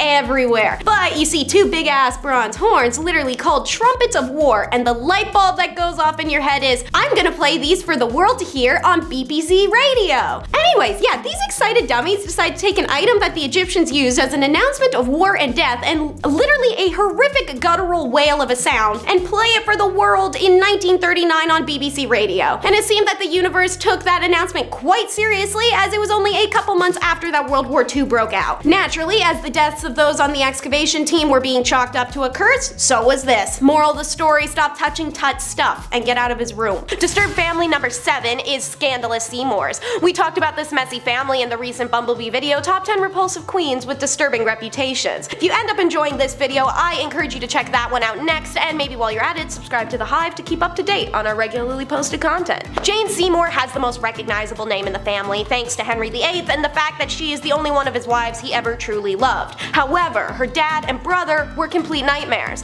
To give you an idea, Sir John Seymour was a soldier and courtier, and his son, Edward, was a raunchy little creep. When he's put into an arranged marriage with Catherine Filiot, it changes nothing. The couple hates each other, and Edward takes off to go play toy soldier and bang some random biddies, while Catherine woes away in her lavish mansion and starts venting her problems to Sir John Seymour. Apparently Dad was better at picking brides for himself than for his son, because the two start an unsubtle affair around 1520. Catherine's father removes her as the family heir in response, and Edward refuses to acknowledge Catherine's pregnancy or subsequent child as his own. She ends up rotting away in a convent in the end. As for Edward, well, howdy doody, he remarried Catherine Parr of all people, Henry VIII's widow. But he's also famous for being super weird towards the young King Edward. Yes, everyone is named Edward or Catherine. Welcome to my hell. And also, he was known for hitting on the young Elizabeth I a bunch. One night, he's caught trying to break into the King's Hampton apartment because he accidentally popped one of Edward's dogs. Nobody is sure what he was trying to do, whether it was abduct, kill, or try to impress the juvenile king with a cool hand arm to win more brownie points. It doesn't matter, because Edward Seymour is put to death the next day. Disturbed family member number 6 is the North Shields, aka a death cult, but one of those ones that upheld the whole, oh, we're a family thing, so I'm counting it. They were led by a vengeful, violent, and brutal individual named Zahid Zaman, who pulled the Trailer Park Boys move of pretending to need a wheelchair when he didn't, and was thought to be a harmless, disabled man in his council estate in Tyne-and-Wear. He was a regular at charity events with local politicians, and even once refused a reward for returning a lost dog to its owner. But the reality was, he was a callous and uncaring man with a quick temper, berating and harming his group of girlfriends. Regardless, he managed to move move all 3 women into his house and conduct adulterous relationships with 2 of them simultaneously, holding their attention with tales of rapture, the occult, God's glory, and your other usual culty mumbo jumbo. This is also how they meet Jimmy Prout, a father of 2 down on his luck after succumbing to substance addiction. Together, the 3 women and Zahid torment Jimmy with regular beatings for weeks on end. He even posted his bruised body on Facebook in a cry for help. The group chiseled out his teeth, forced him to have adult engagements with animals, and even went so far as to cut off one of his, force him to eat it. In February of 2016, Jimmy is killed by Ann Corbett and Zahid as Myra Wood and Kay Rathwood stand back and watch. After his body was found, it was an easy paper trail back to the cult family, who were all subsequently charged. Disturbed family number 5 is fairly well known family. It's the Bean Clan.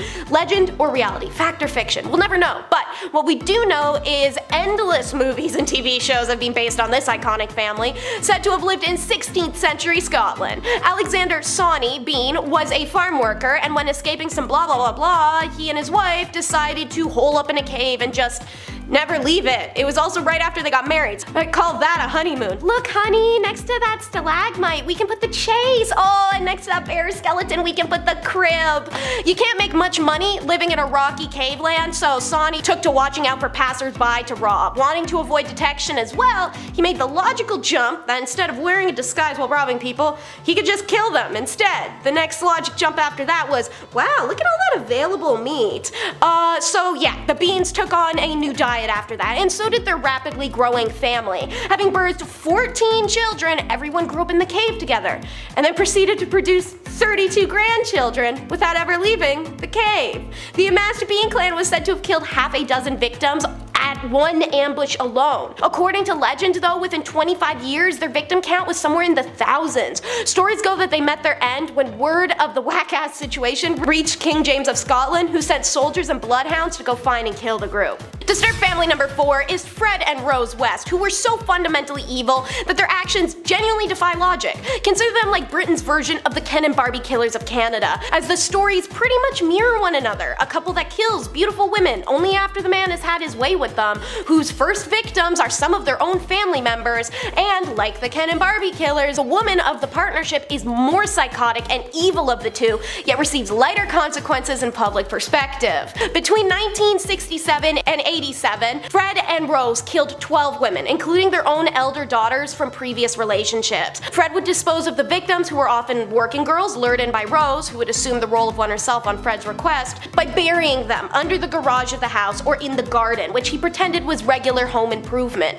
In order to afford the supplies needed, Fred and Rose were also frequently stealing and fencing the loot. They are eventually caught when one of their surviving daughters breaks down to a friend about the physical violation she had been experiencing her whole life. Her friend, who inadvertently saves more than just her, tells the police. The West couple had already been questioned by the police multiple times by this point, again similar to Ken and Barbie, and then their backyard was dug up and dozens of bodies were found. Fred, like a little B-word, takes his life before seeing court, and Rose goes down on 10 charges and life in prison. Disturbed family number 3 is the Colt family. News spread like wildfire in May of 2012 when a 16-person Britain family was revealed to all share DNA. Naturally, all families share DNA, but I'm talking more like really sharing DNA.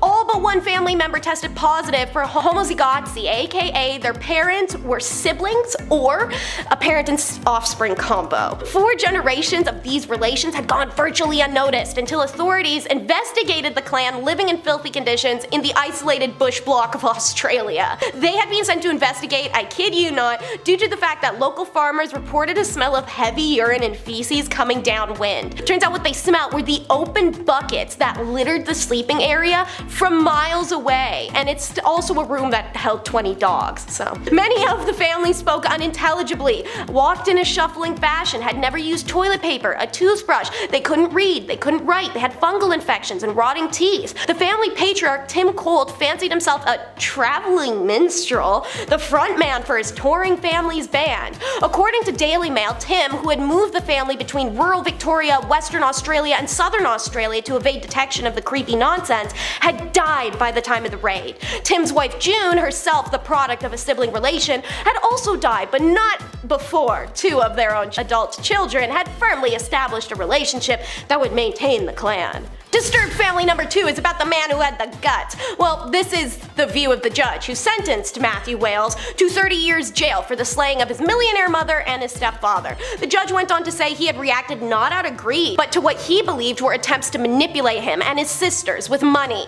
Society killer Matthew Wales seemed to regard himself as a hero for this act, and a psychologist hired to gauge Matthew's mental well-being after his arrest reported that Wales came to believe his mother had dominated him emotionally, physically, and financially all his life. The killings of her and Mr. King represented the ultimate expression of his independence. Matthew's own sisters and biological fathers, after speaking to him, had the impression that their family member thought the family had been done a favor by their mother's death. Matthew had invited his parents into his home for dinner when he laced their soup with powdered blood pressure and migraine tablets, saying he didn't want his mother to feel pain. However, when they left the house, Matt bashed their heads in with a chunk of wood and buried them in a bush, so that's up in the air. He went on to tell worried siblings that perhaps their parents were victims of a carjacking or jumping before being caught himself for doing it. Despite the feelings of the judge and the court psychologist, the remaining family said they felt the court had not uncovered the full facts of the case and the method of death. To us, his account was self-serving and based on selfish opportunity and selfish greed. We believe we have a right to the full facts. Disturbed family number 1 is the Philpott. So, Tuesday, April 2nd of 2013, saw a couple sentenced for what the police have called an evil, stupid, and shameful act as part of a twisted attempt to frame a former lover. This is Mick and May Reed, who alongside a family friend, Paul Mosley, are all convicted of manslaughter for setting their own home ablaze and killing 6 people inside. The purpose of this, as mentioned, was literally revenge on Mick's ex-girlfriend, who escaped the triad relationship wherein she was a prisoner. Mick's plan was to heroically save his family from the fire he set, but that was something that quickly became an impossible feat. And despite this slight hiccup in plans, Mick continued to try and milk the situation. First, he forces May Reed to have adult relations with Paul to keep him silent. Then, Mick exploited public sympathy to raise money for the funerals of the lives lost. He demanded any money left over should be given to his family in Argos vouchers, and he demanded that hundreds of teddy bears that were left outside the burnt out house should be auctioned off and the money given to him. During press conferences, the tearful Mick acted more like an excited child than a grieving parent, reveling in the attention. This is what raises police suspicions, who dive into his record and find charges for an attempted killing and several violations.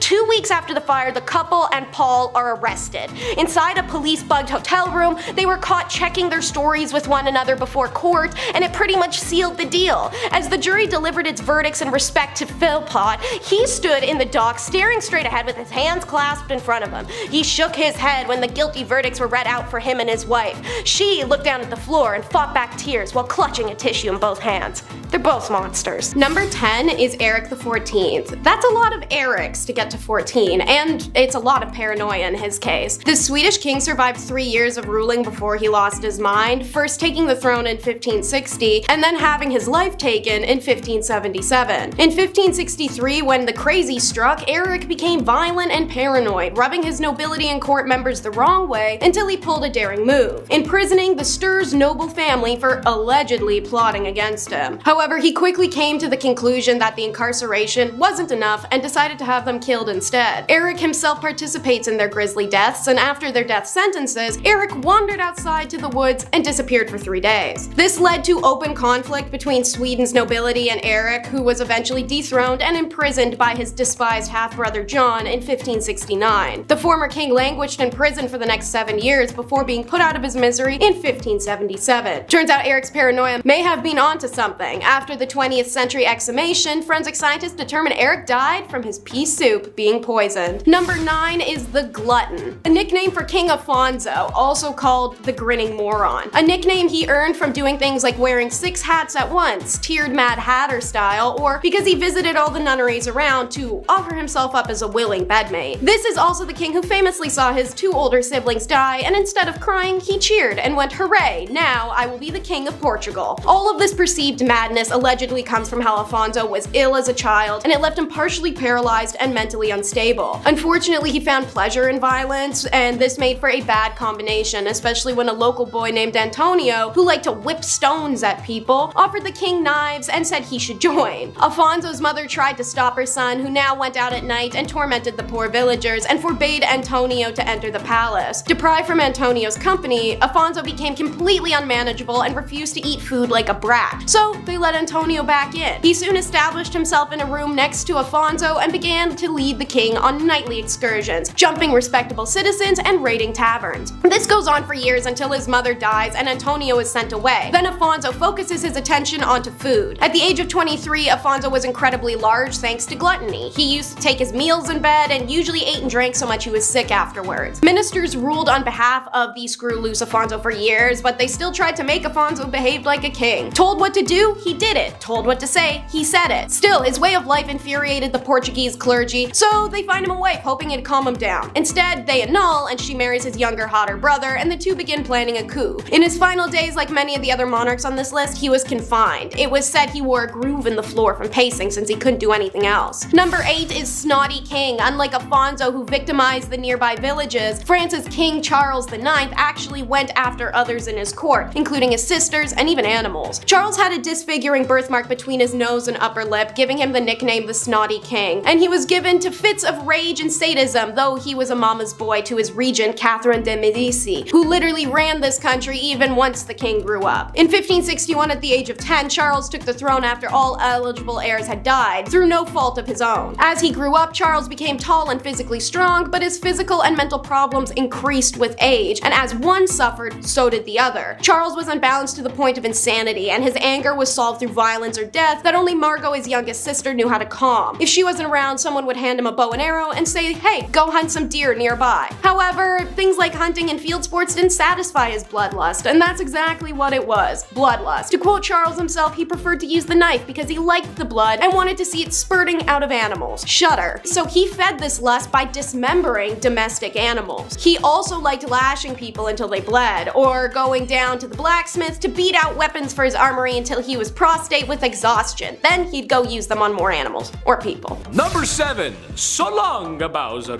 Ivan the Terrible. Okay, sure, Vlad was called the Impaler, but you can kind of take that in a different way, right? Not in that way. All innuendos aside, with a name like Ivan the Terrible, it's kind of hard to work around that. Even as a child, Ivan was showing traits of an evil dictator, or supervillain really, as it's said that he would throw animals off of tall roofs in the same way that Mario throws Bowser off of platforms. Becoming the first Tsar of Russia, and probably its worst, he's responsible for many horrors and crimes, but the most infamous being his responsibility for his own son's demise. After a heated argument regarding his unborn grandson, and in a binding fit of rage, Ivan claimed his son's life. Sure, dads get angry when sons don't help mow the lawns or help take out the trash, but that's going a little far. One minute you're having a fight with your dad, and the next minute you're being carried out by Ghanaian pallbearers. You know, the dancing guys, the memes, the casket, you know? Yeah, it's a joke. Number 6, the Mad Doctor. I love doctors. Shout out to the people working in the medical field right now. I appreciate you. I couldn't even imagine the horror that is medical school though. We all know my track record for reading, and hours upon hours of studying would just be bad for my health. I gotta squeeze more video game time in there, it's just how I work, man. However, one doctor I would not want to cross is Dr. Henry Howard Holmes. He is most likely the inspiration for a lot of horror movies. A serial unaliver. Said to have been performing surgeries on animals at a young age, which, again, doing some freaky deaky stuff to animals as a kid is like the red flag of red flags. It's like the only red flag. If that wasn't enough, he used to steal cadavers from the university he was studying at and doing all kinds of not nice things to them, naughty bad. Having a clear obsession with medical practices and anatomy probably was helpful in disposing of his victims. And like something from Tales of the Crypt Keeper, that's exactly what he did. He constructed a large house, or building really, with trap doors, secret tunnels, and a lot of rooms. A basement where he could dispose of his victims. He would later then open this house of horrors up as a hotel where unknowing people would come to meet their doom. Yes, Tales of the Crypt Keeper. Come check in to the Hotel of Doom. Number 5. Bad Comrade. Stosif Jalin was the leader of the Soviet Union for probably too long. A man who worked his way up the political chain until General Secretary meant leader, which, if you look it up, it's kind of crazy. That itself is a crazy story. He's responsible for a great loss of life. It is estimated in the range of 40 million people. Ooh, yikes. Most spooky evil dudes usually go after an enemy, to someone they consider to not be part of them. He did do this, but a lot of his own people sadly met their ends from the Red Menace too. Organized and deliberate purges of people and famines to starve people. It's safe to say he is and was and always will be one of the worst humans to ever walk the face of the earth. To put it in perspective, Jalin's son was a soldier in World War II, and after being captured by German forces, the Germans thought they had one on the boss. Heck, this was a get out of jail free card, right? Well, when a prisoner trade was proposed by the Germans, Jalin laughed at only how an evil communist could, and denied the trade. His son would later perish in a POW camp shortly after. What a monster. You think you trade with me? Keep him, I don't want. Number 4. Fine white powder. Oh, to be in Miami in the mid-1980s. If I had one wish, it would be to spend a summer night in the neon-soaked beaches of Miami under strict laws enforced by a president who didn't know what was going on right underneath his nose. If you were around back then you probably got to experience something like that. Or at least in my fever dreams. I hope so. But as much as I'd like to be Tony Montana with all that sugar on his desk, I know it's bad for my health. Speaking of bad for your health, Pablo Escobar. I know, that's where I went with that. Probably the most ruthless criminal ever to live on planet Earth. Pablo was a poor man born in a poor country, but ended up being one of, if not the richest man on planet Earth. His lucrative distribution of adult sugar in the 80s made him very wealthy. It also made him very dangerous, as he was willing to do whatever to get his way. Extortion, bribing, bombing, just about anything you can think of. Oh yeah, he was one bad dude. He had so much money that he had to bury it all over Colombia. Every once in a while, some of his buried treasure pops up. And as much as I want a quick million in US cash, I'll just put it back where it came from. Oh, Dios mío, lo siento, Pablo. Number 3. Al Capone. Another ruthless criminal, and honestly, Capone walked so gangsters like Pablo could run. Part of the ruthless Italian mafia that was the outfit, Capone worked his way through the ranks during 1920s Prohibition America, earning millions in his time where really just $100 could stretch a long way. Capone is noted for his violent behavior throughout his life and the many accidents he caused directly or indirectly. Prohibition and the Depression were hard times for a lot of folks in America. However, the media and the people of Chicago at first always wanted to see what the lavish gangster was up to, as his criminal life became somewhat publicized. Most likely due to his wealth. The dude was rich. He eventually would get arrested and sent to Alcatraz, which was probably the worst prison in America, or the best Call of Duty Zombies map, depending on how you look at things. I look at things through a Call of Duty way, so Number 2, Gavrilo Princip. That might not be a name that you're familiar with, but it was the man who unalived Franz Ferdinand, which started World War I, which caused World War II, which caused the Cold War, which caused the collapse of Soviet Russia, and it's why you live in a post-war globalist world with markets developing rapidly in the cyber world. Except maybe the whole thing in Ukraine, watch out for that. Kinda crazy to think how all that could come from one wrong turn and a guy seizing an opportunity. But this also means he's kind of responsible, in a way, for all the bad stuff that happened in those times as well. So maybe don't seize the day, I'm not sure. Just don't be ruthless criminals, guys. Watch our videos instead. Although I could blame them for failing my math test in high school. Yeah, we'll go with that. Number 1, Mao Zedong. I'd like to come out here and tell you all about the chairman of China, but that simply is just too hot for TV, and if it's too hot for TV, it's too hot for YouTube. Basically, he was the dictator of communist China and is responsible for many lives lost. It's estimated to be somewhere in the range of 60 to 80 million people. Whoa! Dude was down bad, the definition of down bad, and although many were told to adore him, there's still a great many people who remember the terrible things he's done. From Beijing to Hong Kong, there's not a person around who doesn't know who he is. If being a no-good, rotten person was an Olympic sport, he would have gold medals coming out of his ears.